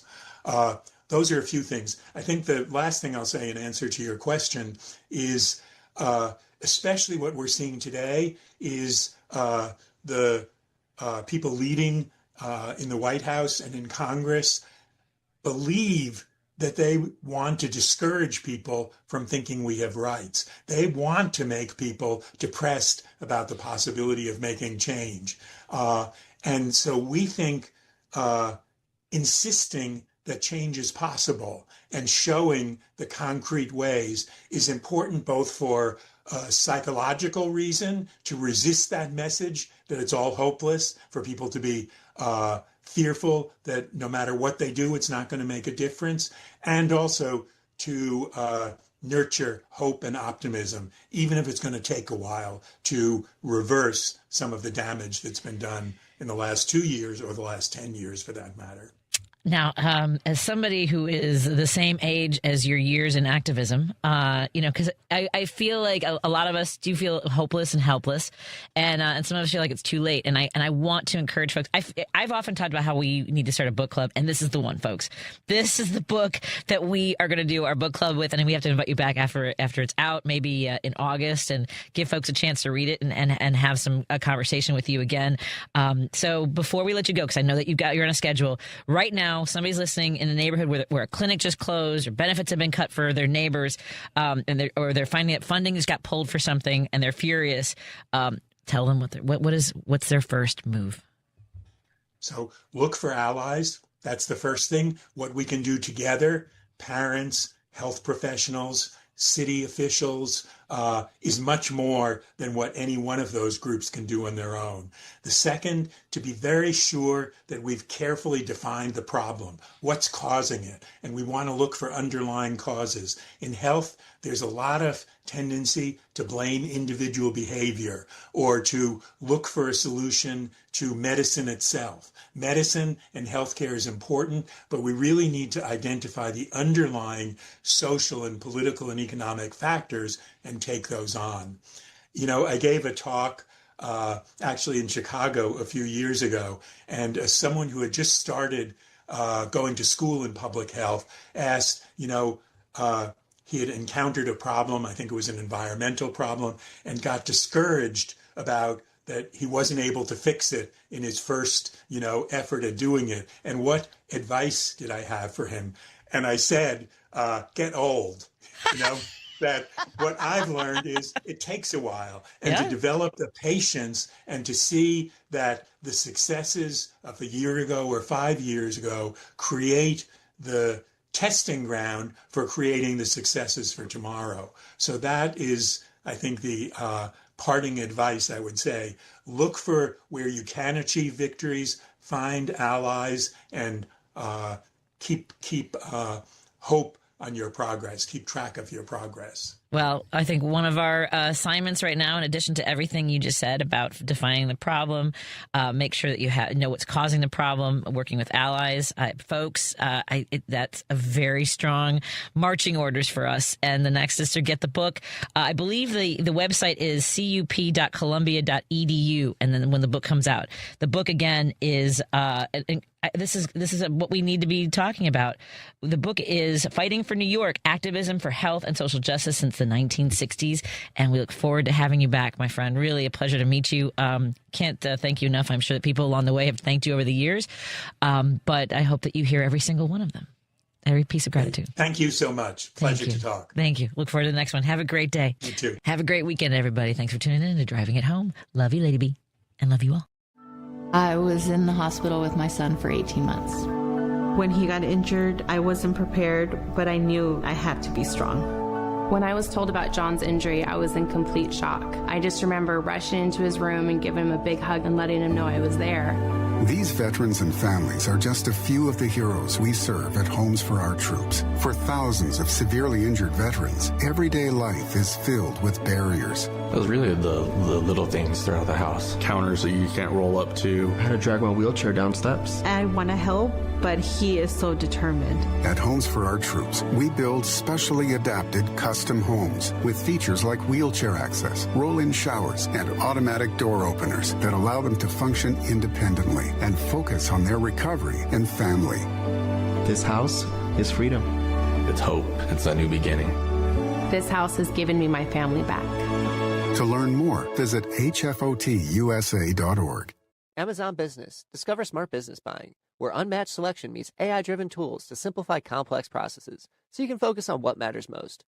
Learn more at AmazonBusiness.com. Chicago's Progressive Talk WCPT Willow Springs is powered by ComEd. Find rebates and discounts on energy-efficient products at ComEd.com/home savings. Where are they now with Art and Bobby? Who was that Cajun guy? What sound did he used to make? Ooh, no, he didn't do ooh-ah. Remember? Udon is my favorite. What did he used to say?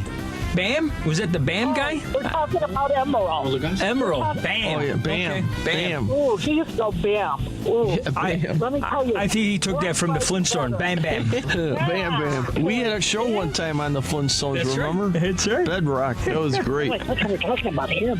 Tune in to Where Are They Now, Saturdays at 10. Progressive knows it ain't easy navigating the open plains of home insurance, but there is one man who can help tame that wild herd of options. The Home Quote Explorer. Note, Progressive's Home Quote Explorer is not a real person, but an online tool that lets you compare home insurance. He's the type of feller who helps you decide on the right insurance, even if it ain't with him. Again, not a person, just an online tool that helps you find great home coverage. A real pioneer. Okay, fine. Just do the thing. Progressive Casualty Insurance Company affiliates and third-party insurers. Comparison rates not available in all states or situations. Cancer affects all of us.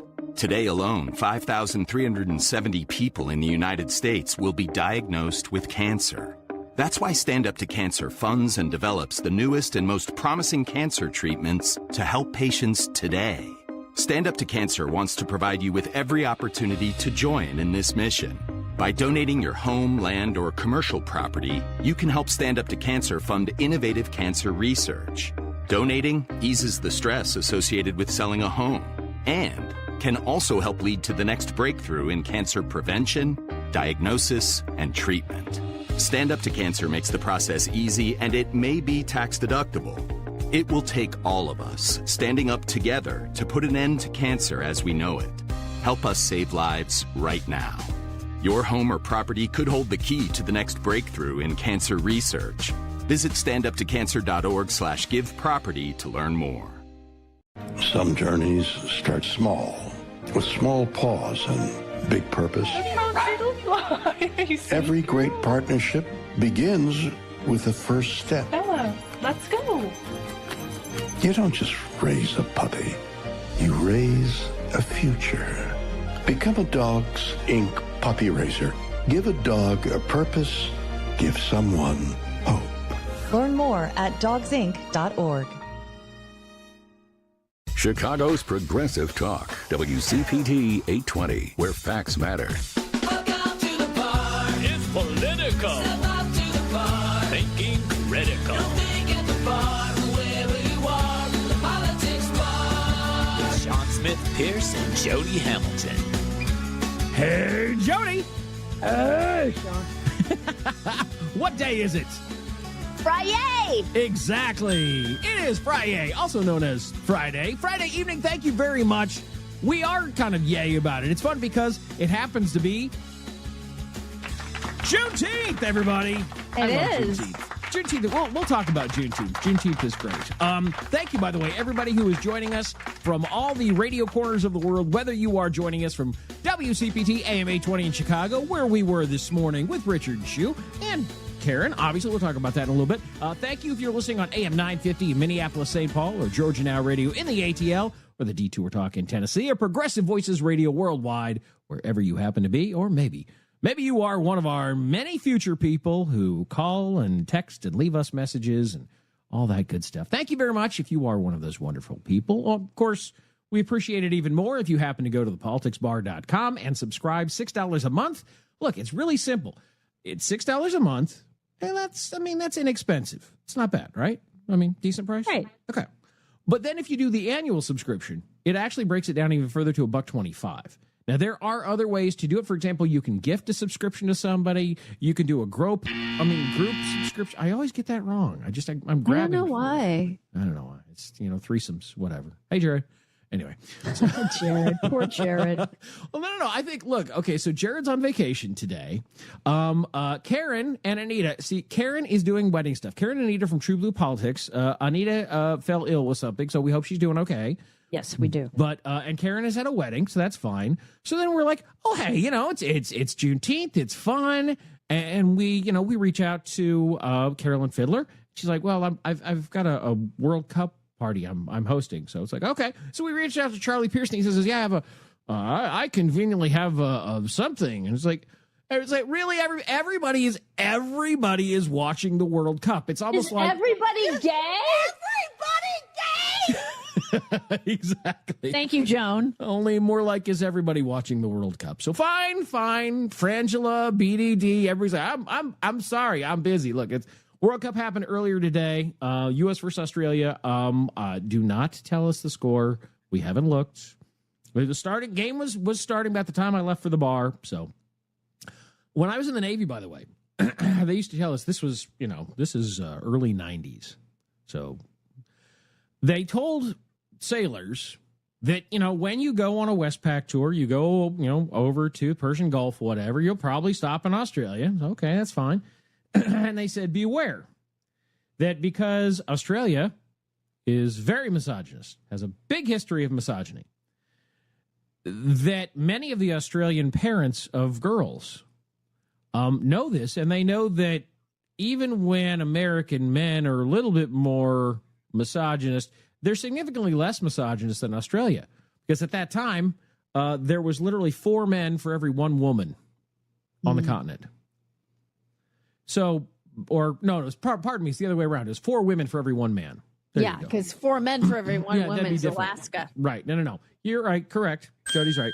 Thank you for correcting me on that. But no, it was four women for every 1 guy. So they had a history of they treat their women, and it has changed a little bit. There has been some progress on that. But this is literally what we were told by our superior officers in the Navy. And they're like, so be aware, when the U.S. Navy ship pulls up, it'll be like coming into a U.S. port. And you'll be like, well, who are all these people?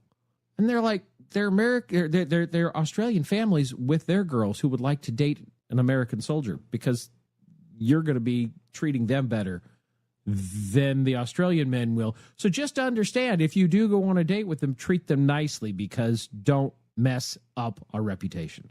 Well, yeah, it's a diplomatic problem. Right. But it was one of those where you're like, seriously? You're telling people this now? Oh, okay. Now a warning? Exactly. We should see if we can grab that somewhere, maybe from Steph too. But anyway. Well, I know where it is. It's from Death Becomes Her.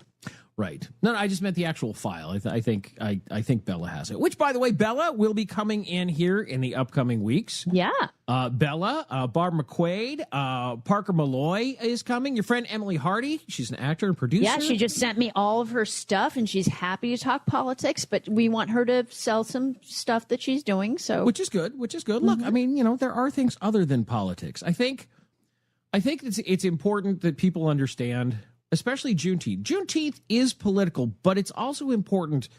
Everybody seemed to love what we were talking about here in the bar last night about all the experiences with Mamdani and New York and the Knicks parade and the Carolina folks. They've been celebrating, obviously, their NHL win. And, of course, obviously, the Obama Presidential Center. So it was so beautiful what they did yesterday. It was just...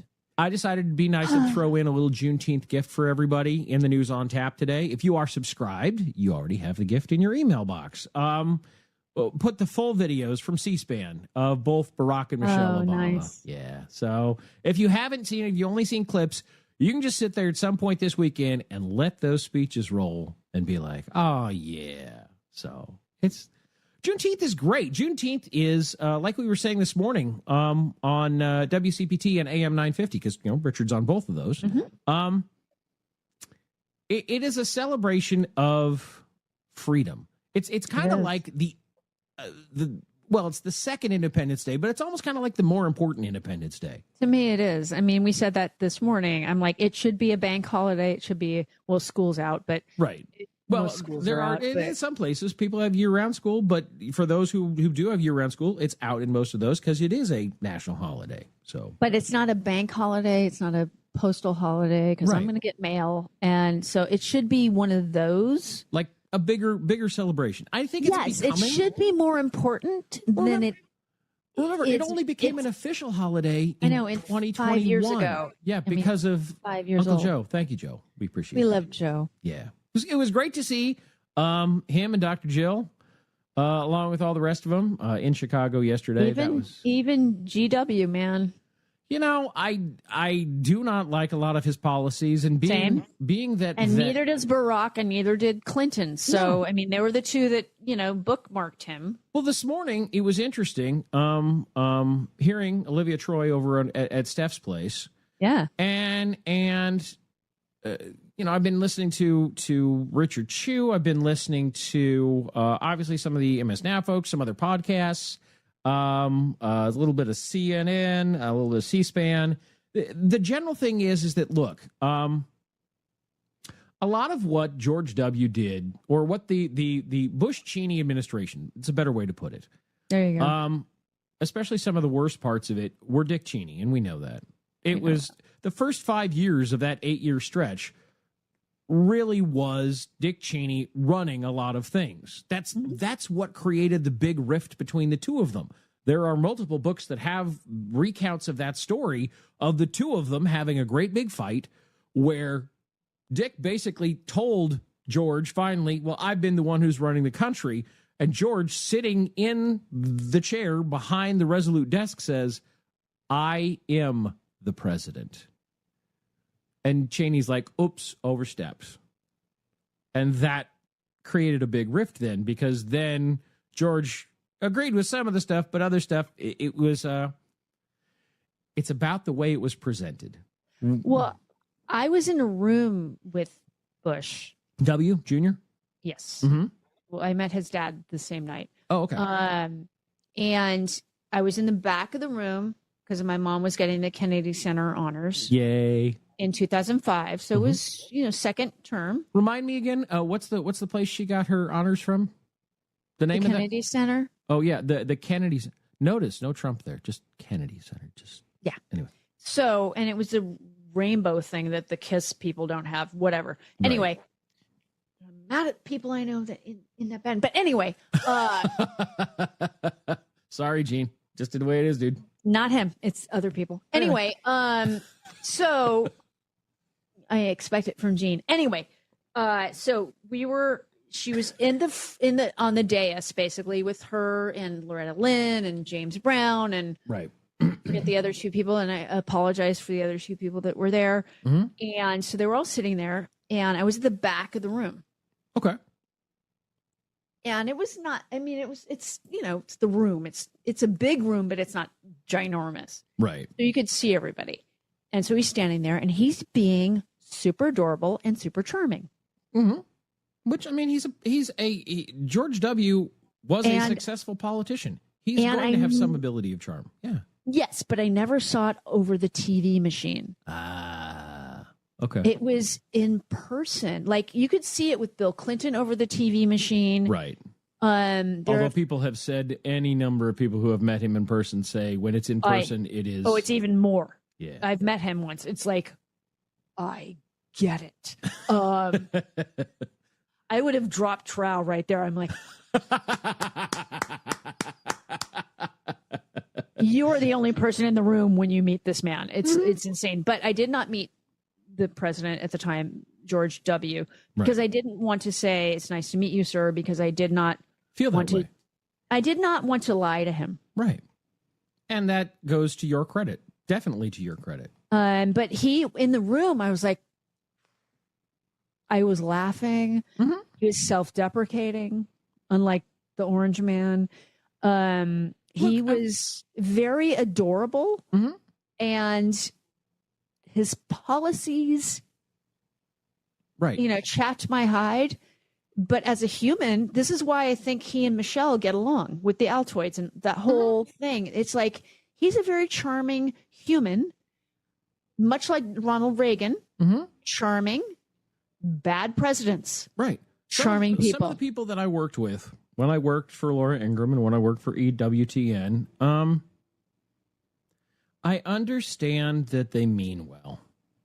And I think that Reagan and Bush did mean well. And I could be nice to them. I could be cordial with them. I don't want their policies. There was even a young woman who was I don't know whether she was interning or what on Laura's show. And she wanted to kind of debate me, but she also didn't want me to dislike her. And so it was interesting watching where she drew that line, where she'd kind of, and also because she was much younger and did not have a better backlog to bring to you of past political things, didn't have the wisdom involved with it. And so it was interesting. She's like, I learned a whole bunch of stuff. I said, well, good. That's what we should be doing. That's how this whole thing works. That's the point of democracy. You figure it out, and then you discuss, and then you figure out who's got the better ideas, and you go with that. Just saying. So, doesn't mean I want these people to be in charge. No. But I also know that I don't think any of those people want to be dead. Unlike some of the MAGA folks. And it's a distinction that I think that a lot of people seem to forget. And it's a distinction that I think people don't realize half the time. That for literally most of human history, it's been that other. It's been your opposition is your enemy. And the thing that has made America so great for 250 years is when our opposition has just been our opposition internally. Yeah.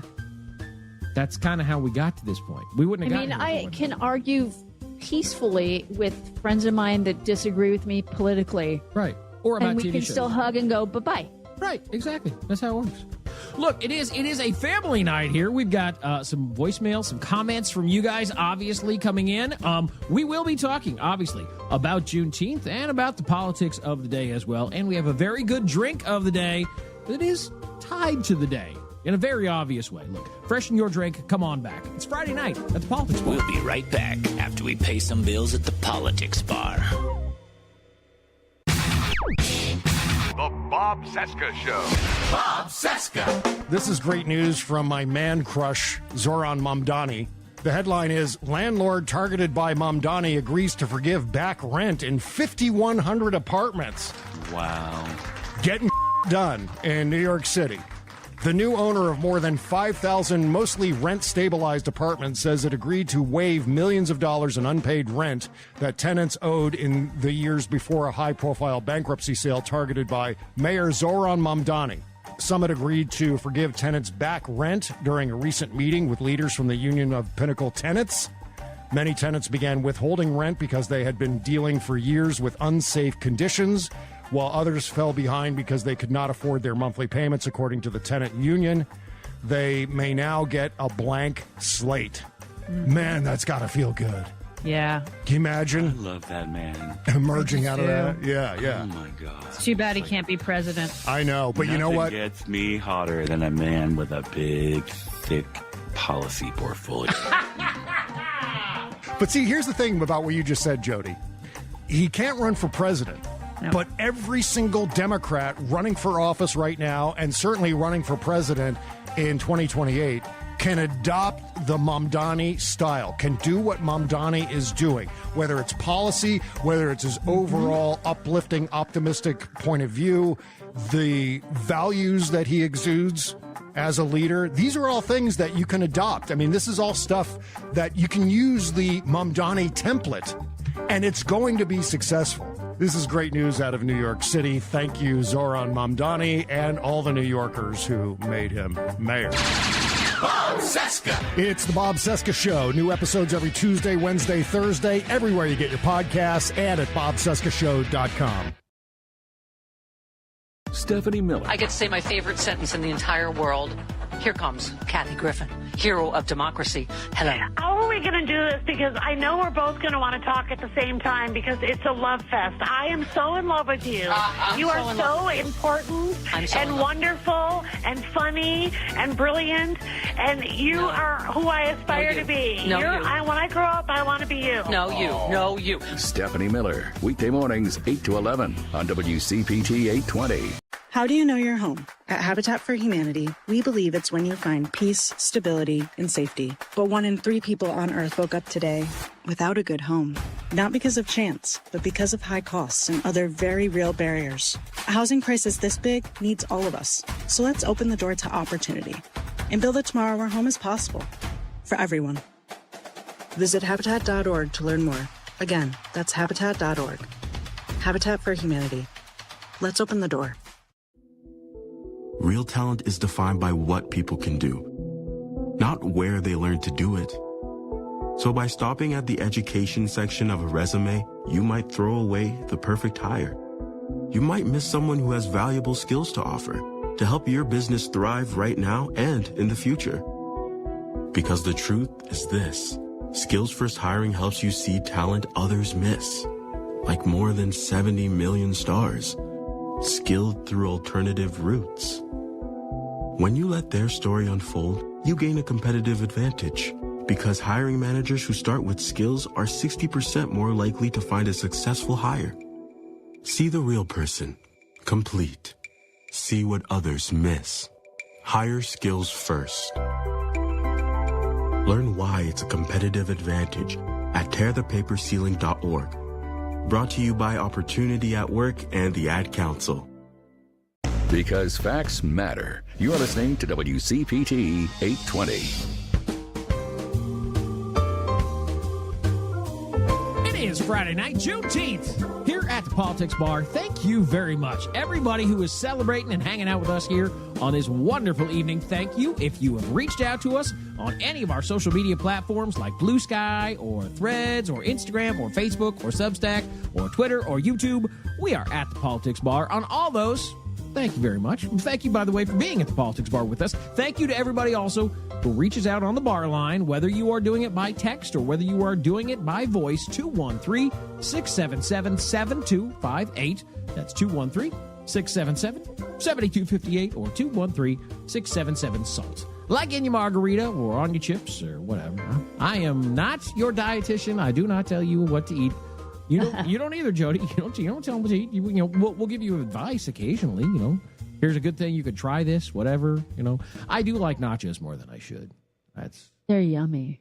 I know, right? That's why you like them. I mean, come on, a good nacho. Exactly. I like nachos. I like tacos. I like dim sum. I like dumplings. Small things that you can dim sum and then some. Oh man. I just had to. It was too easy. This is true. Well, I like all the.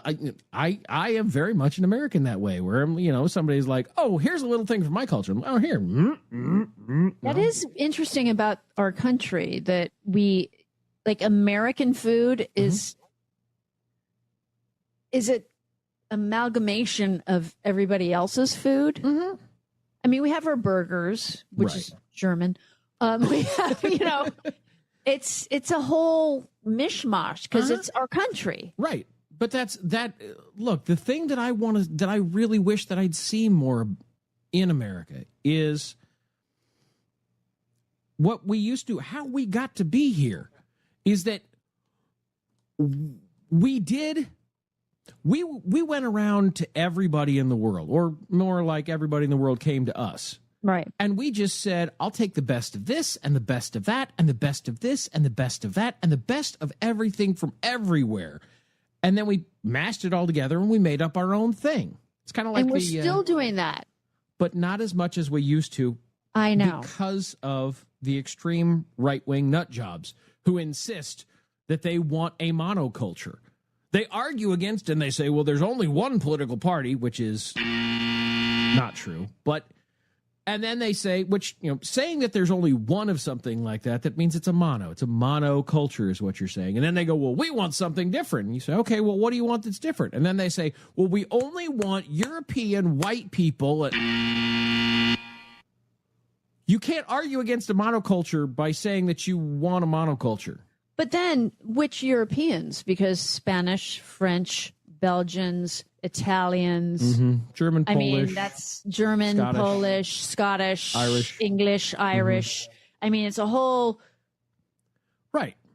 All of There's these a lot of different cultures then. That's like saying Africa. There's a lot of different cultures.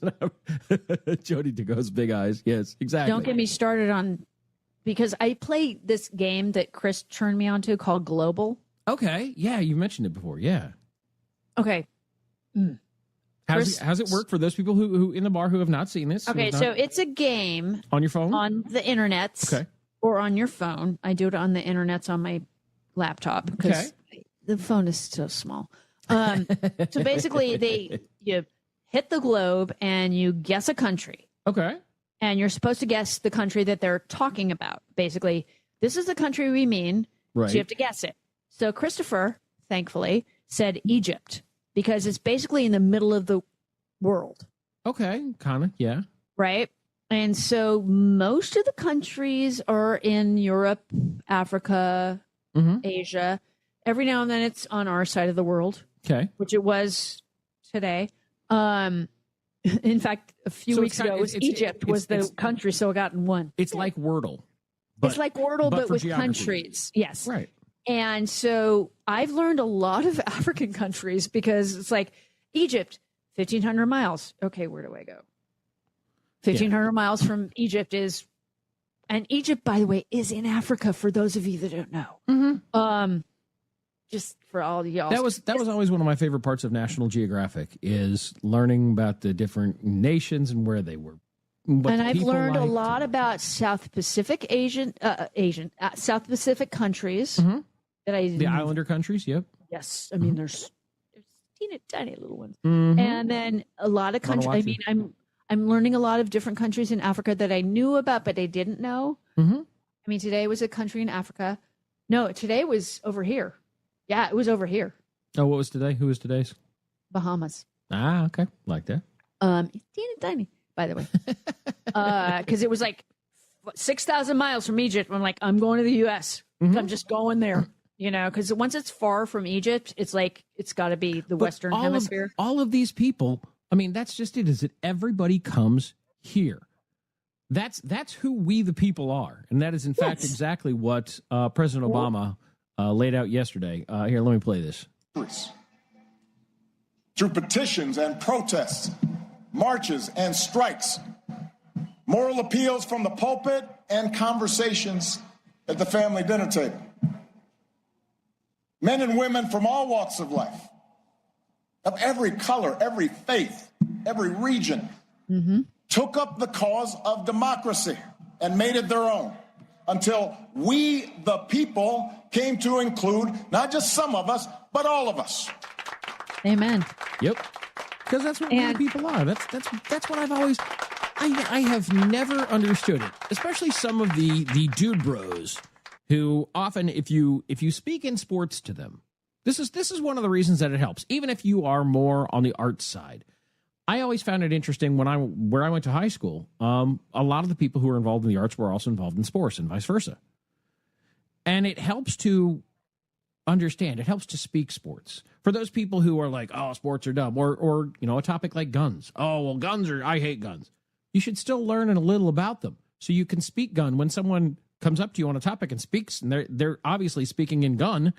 So then you can translate to what you know and then translate back. It's not just for languages.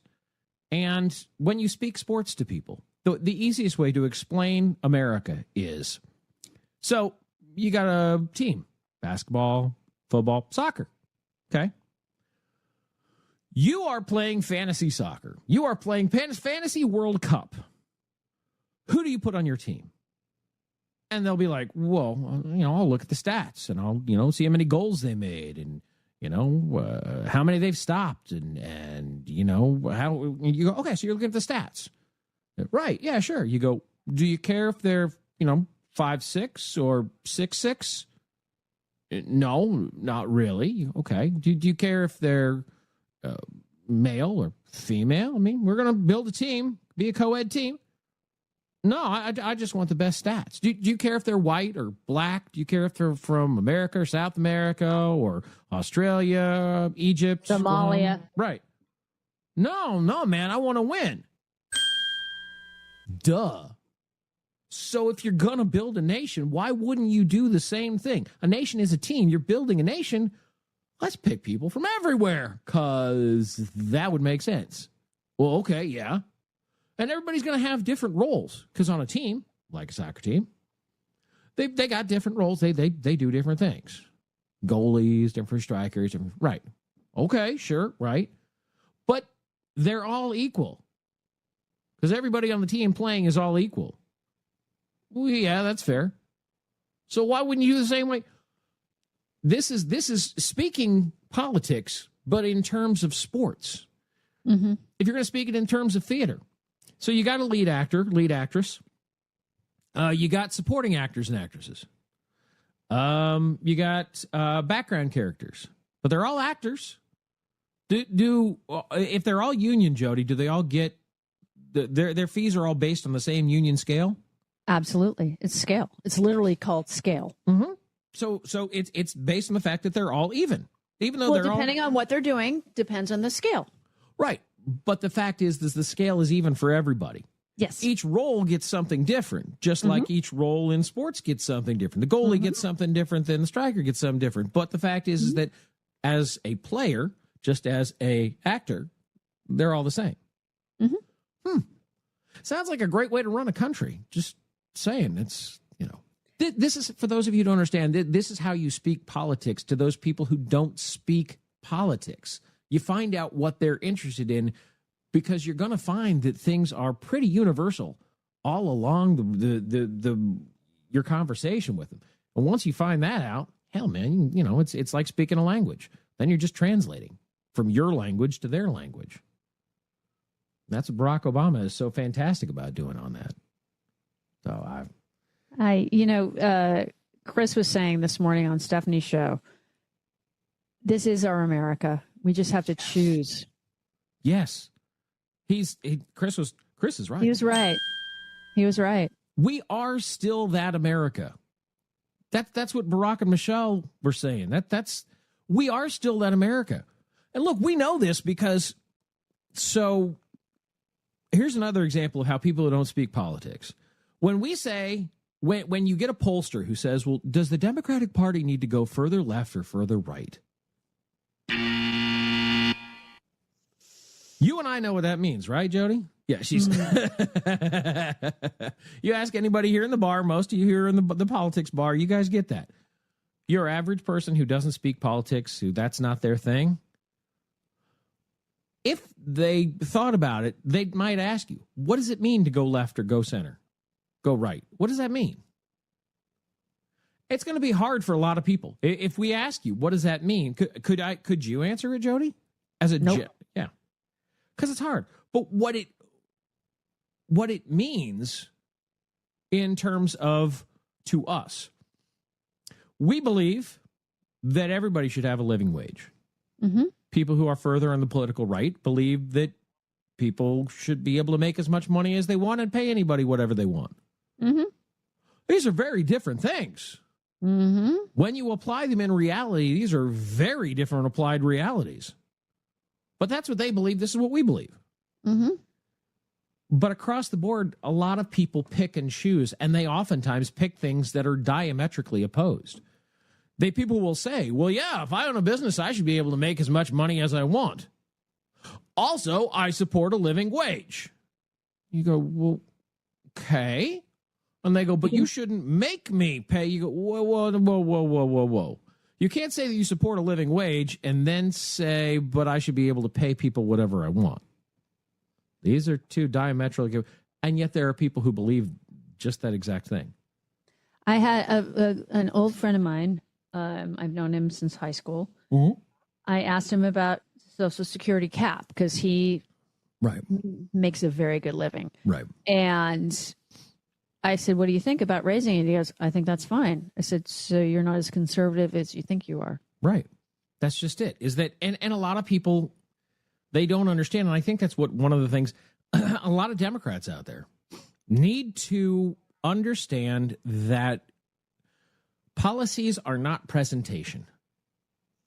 Bill Clinton always has said for years, strong and wrong will defeat weak and right. Mm-hmm. Always. Unfortunately, he's right because it's the presentation.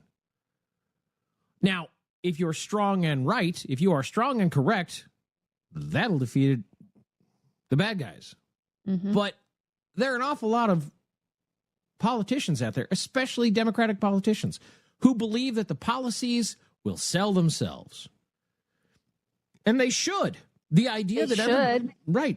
the idea that everybody should be able to work one job, have a living wage, and pay the bills, that's a great idea. But it doesn't sell itself. Even if it should, it doesn't. I know. But a lot of the politicians themselves forget that, and that's we can talk more about it. But I think it goes along with Juneteenth. It goes along with Emancipation Day, because everybody likes freedom, but the people who were dealing with it back in the day didn't quite understand that also meant that you have to free your slaves and then actually treat them as employees, which means you actually have to pay them enough that they're not going to, leave you or destroy your business. It's like, oh, these are two different things, but I believe in freedom. But wait, this is my business. You go, this is something that's really, really important, and you guys kind of need to pay attention to the differences here between the policies and the presentation. And there are still politicians today, especially on our side, who will just, freedom's great. Everybody should love it. Yeah, but there's some realities involved. We gotta talk about Juneteenth, because I don't think that everybody understands Juneteenth, that understands the wrong-headedness that actually caused that is the cause for why it is in June 19th. I know you know, Jody, but I don't know if everybody here in the bar does, and I certainly know that some of the people that outside of the bar that they don't know. So we got to talk about that. Plus, we got to do the drink of the day, which they actually kind of go together. They do. They do. For those of you who are subscribed, you already know what you're talking about. And for those who are not, you should be subscribed. Check out the drink of the day at thepoliticsbar.com. In fact, we will give you the drink of the day next. So right now in the break, freshen your drink, do what you got to do, and come on back. Drink of the day next on this Friday night, Juneteenth, Emancipation Day, here at the Politics Bar.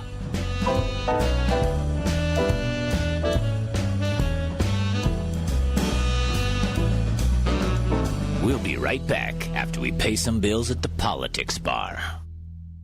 There's a class of people in America who think they're better than the rest of us. You know who they are. People with enough money and enough connections that the rules everyone else lives by simply don't apply. The Epstein class. You were promised their names. You were promised accountability, truth. We were promised no more forever wars. America first. How's that going? While we're trying to just get by, they cut taxes for their rich friends. They said they were fighting the elites. They are the elites. They said they were draining the swamp. They are the swamp. And they're counting right now, today, on you being too angry, too tired, or too distracted to notice. The Epstein class will keep screwing us as long as we let them. The question is, how do we stop them? At the ballot box. This November, it's our turn. The Lincoln Project is responsible for the content of this advertising. Sexy Liberal. This year, one show only in Southern California. Hollywood, the city of magic. Saturday, October 24th in L.A. One night, one chance. Let's get it right. The Sexy Liberal Show returns to the Saban Theater. One night only, October 24th. Starring Stephanie Miller. Give it up for yourselves, LA Sexy Liberals. God bless you. John Fugelsang. Cable news, it should be called the stuff they air between Viagra and Cialis ads. Comedy duo Frangela. You're the kind of good white folks who adopt black babies. Yes. And not because they're cheaper. And outrageous Al Sparks. Believe me, I have a lot of liberal friends who love this country enough to vote almost every other election. Special VIP meet and grope tickets for palling around with the stars after the show at the Saban in Beverly Hills. All right, you do me while I'm ready for my close-up. Only one Sexy Liberal show in 2026. Saturday, October 24th at the Saban Theater in Beverly Hills. Tickets on sale now at sexyliberal.com.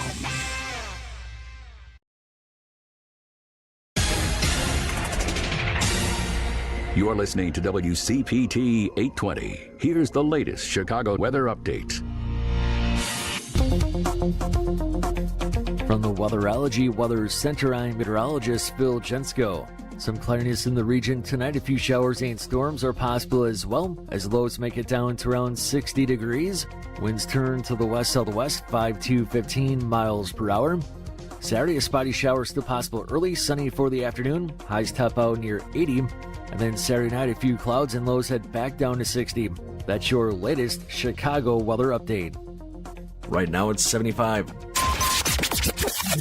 WCPT replay. I am thrilled to be joined by Tom Nichols, staff writer at The Atlantic. Illiberalism is a global movement right now of people using the levers of democracy to vote for people who are going to take away their democracy. It's basically like saying, I'm an American and I have rights, and I'm going to vote for the guy that's going to take away my rights because that will punish other people too. The illiberal movement is not the very poorest against the very richest. What you find with Trump voters, just as you did with illiberal voters in Italy and Poland and Turkey and other places, is that these are actually middle-class voters. Most of them are reasonably comfortable. You know, if you look at the January 6th rioters, these were not unemployed factory workers.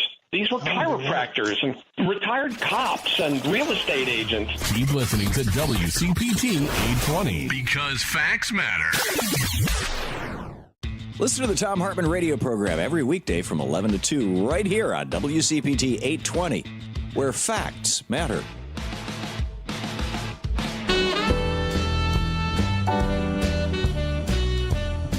Time for a drink. It is Friday night here at the Politics Bar. We give you drinks all night, but of course, there's only one time each night that we give you the drink of the day. Now, if you miss it, look, the simple thing that you can do is subscribe at thepoliticsbar.com. Not only do you get the podcast so you can hear us talk about it, but then you actually get the drink of the day yourself, the history behind it, and you get the recipe. You only get the recipe if you subscribe. Of course, we also throw in the news on tap, the news of the day, so you can go through it with us and be like, hey, I know what's going on. I know that. So, of course, you want to be informed? We aim to help. We aim to please here at the Politics Bar. So, look, go sign up, subscribe. You know what to do. Check it out. It's at thepoliticsbar.com. All right, Jody. Drink of the day today, since it is June 19th, of course. That's what the drink is about, right? It's about Juneteenth. Yeah. Absolutely. Right. June 19th, Juneteenth. It is a burning bright cocktail. Exactly. Juneteenth, federal holiday since 2021, as we noted earlier. Now, if you're unfamiliar with Juneteenth, there is a story behind it, and we've been kind of hinting at it here and there. When was the first time you were telling this morning? You were telling us this morning on Richard's show. When do you remember? How were you in your 20s? 10, not even that young. I mean, 10, 15 years ago. Wow. Okay.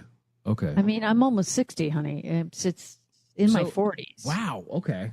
Yeah. No, I like I said, I remember, the Malone Center and their Juneteenth party. I do remember the Emancipation Proclamation. I remember that. Right. Obviously. But Juneteenth is something completely different. Completely different. So the Emancipation Proclamation.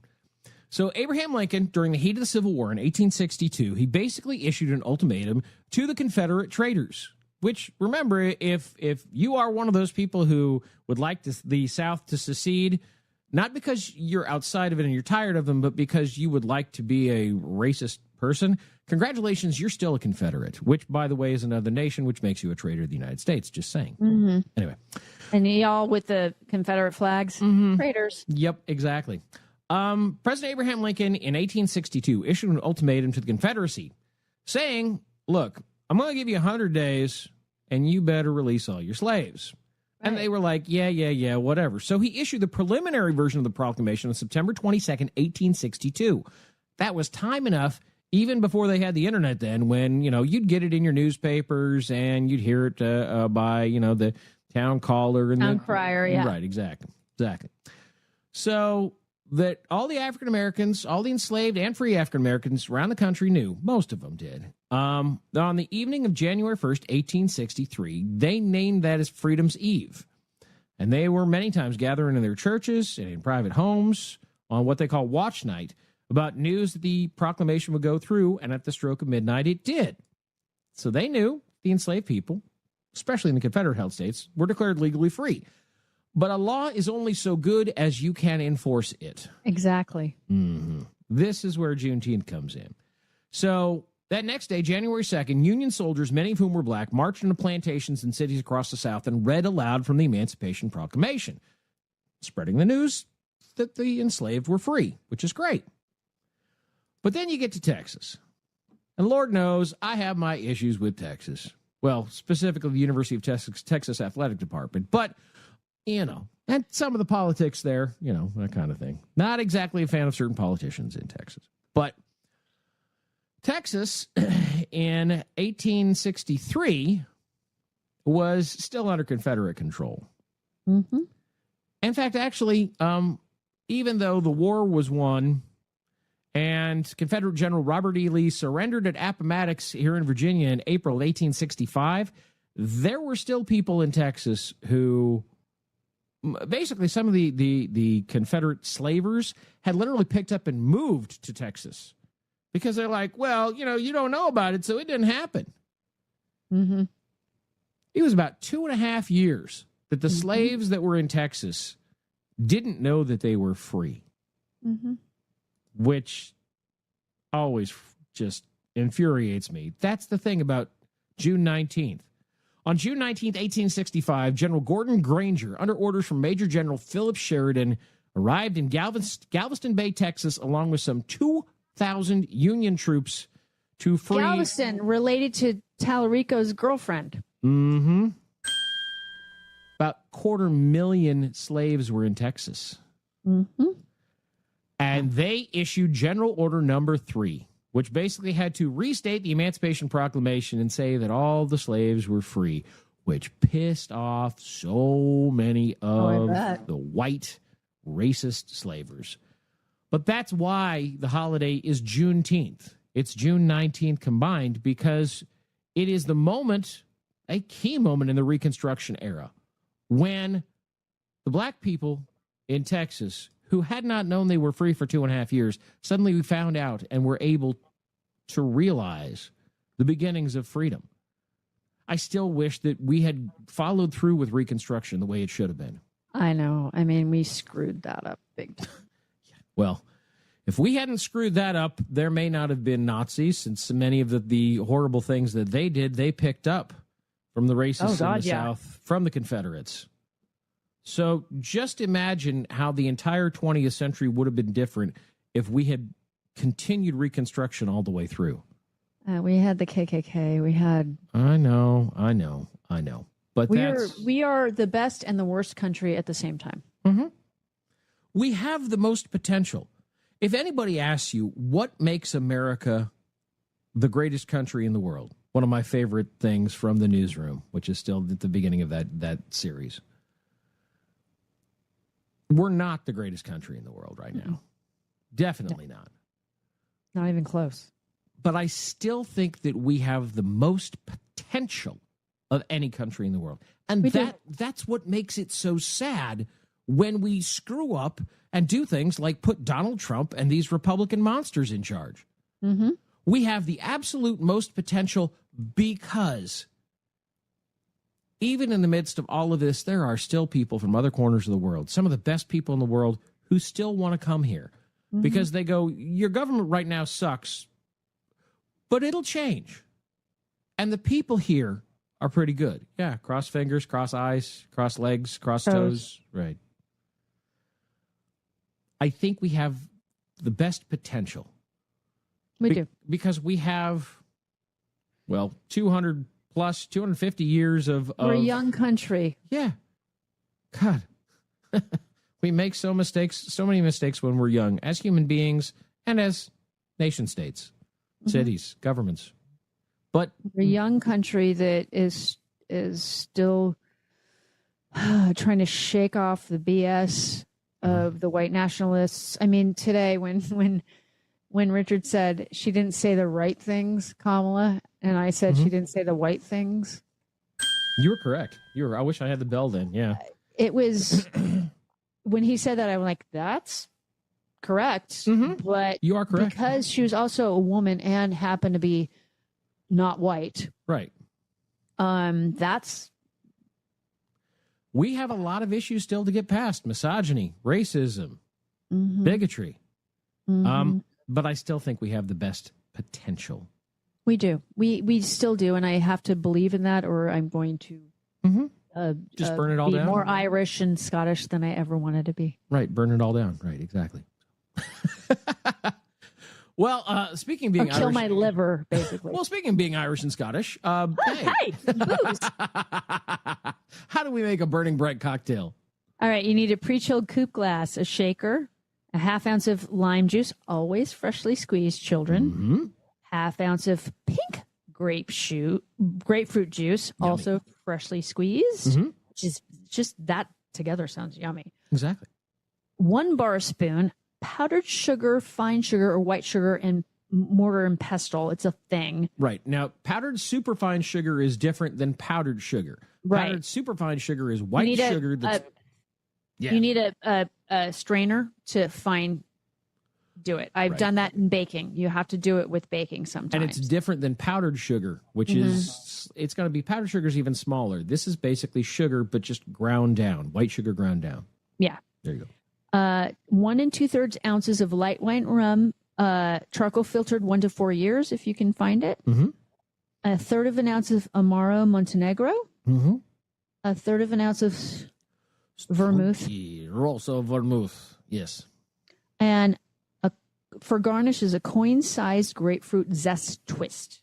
Well, you're already squeezing the grapefruit, so that you just got the do the thing. Right. Okay. So what you do is, first off, you stir the lime and grapefruit juices with sugar in the base of your shaker until the sugar is dissolved. And then do not drink that all by itself, even though you might be tempted to. Don't do that. No. And then you add all the other ingredients to your shaker, and then add your ice, and you shake it until it's cold. And then you strain it into your coupe glass, express your grapefruit zest, and use as garnish. And it sounds yummy. It does. It does. It is a good way to keep your inner flame burning, but you got to keep the flame of democracy burning as well, as Barack and Michelle were saying yesterday, which I freaking love that. It was good. By the way, the World Cup is going on. We have those details down in round 5, the 5th round in entertainment and more. Mexico outlasts South Korea 1-0. Canada beat Qatar 6-0, but one of their stars, their midfielder Kone, had his leg broken. Yeah, it's no joke. So that's which ankle, shin? That shin area. Yeah, not fun. At least it's not his thigh, because that would be extremely difficult. But I believe it's in the shin area. So that's.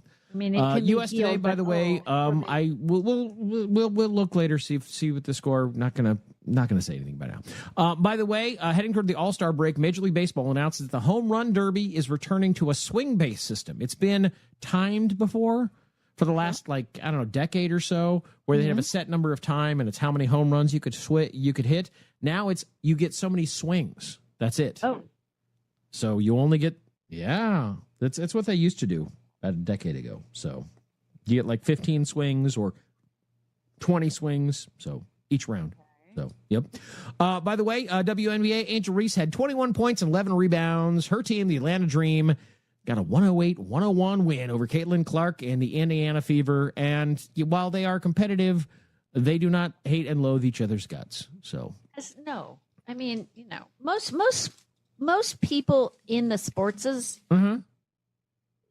even if they're on different teams, they get it. Well, and especially because I every time that the two of them play each other, the sports media always tries to play up that, oh, they hate each other like they did back in college. It's like, no, they're just really strong competitors. Have you never seen strong competitors before?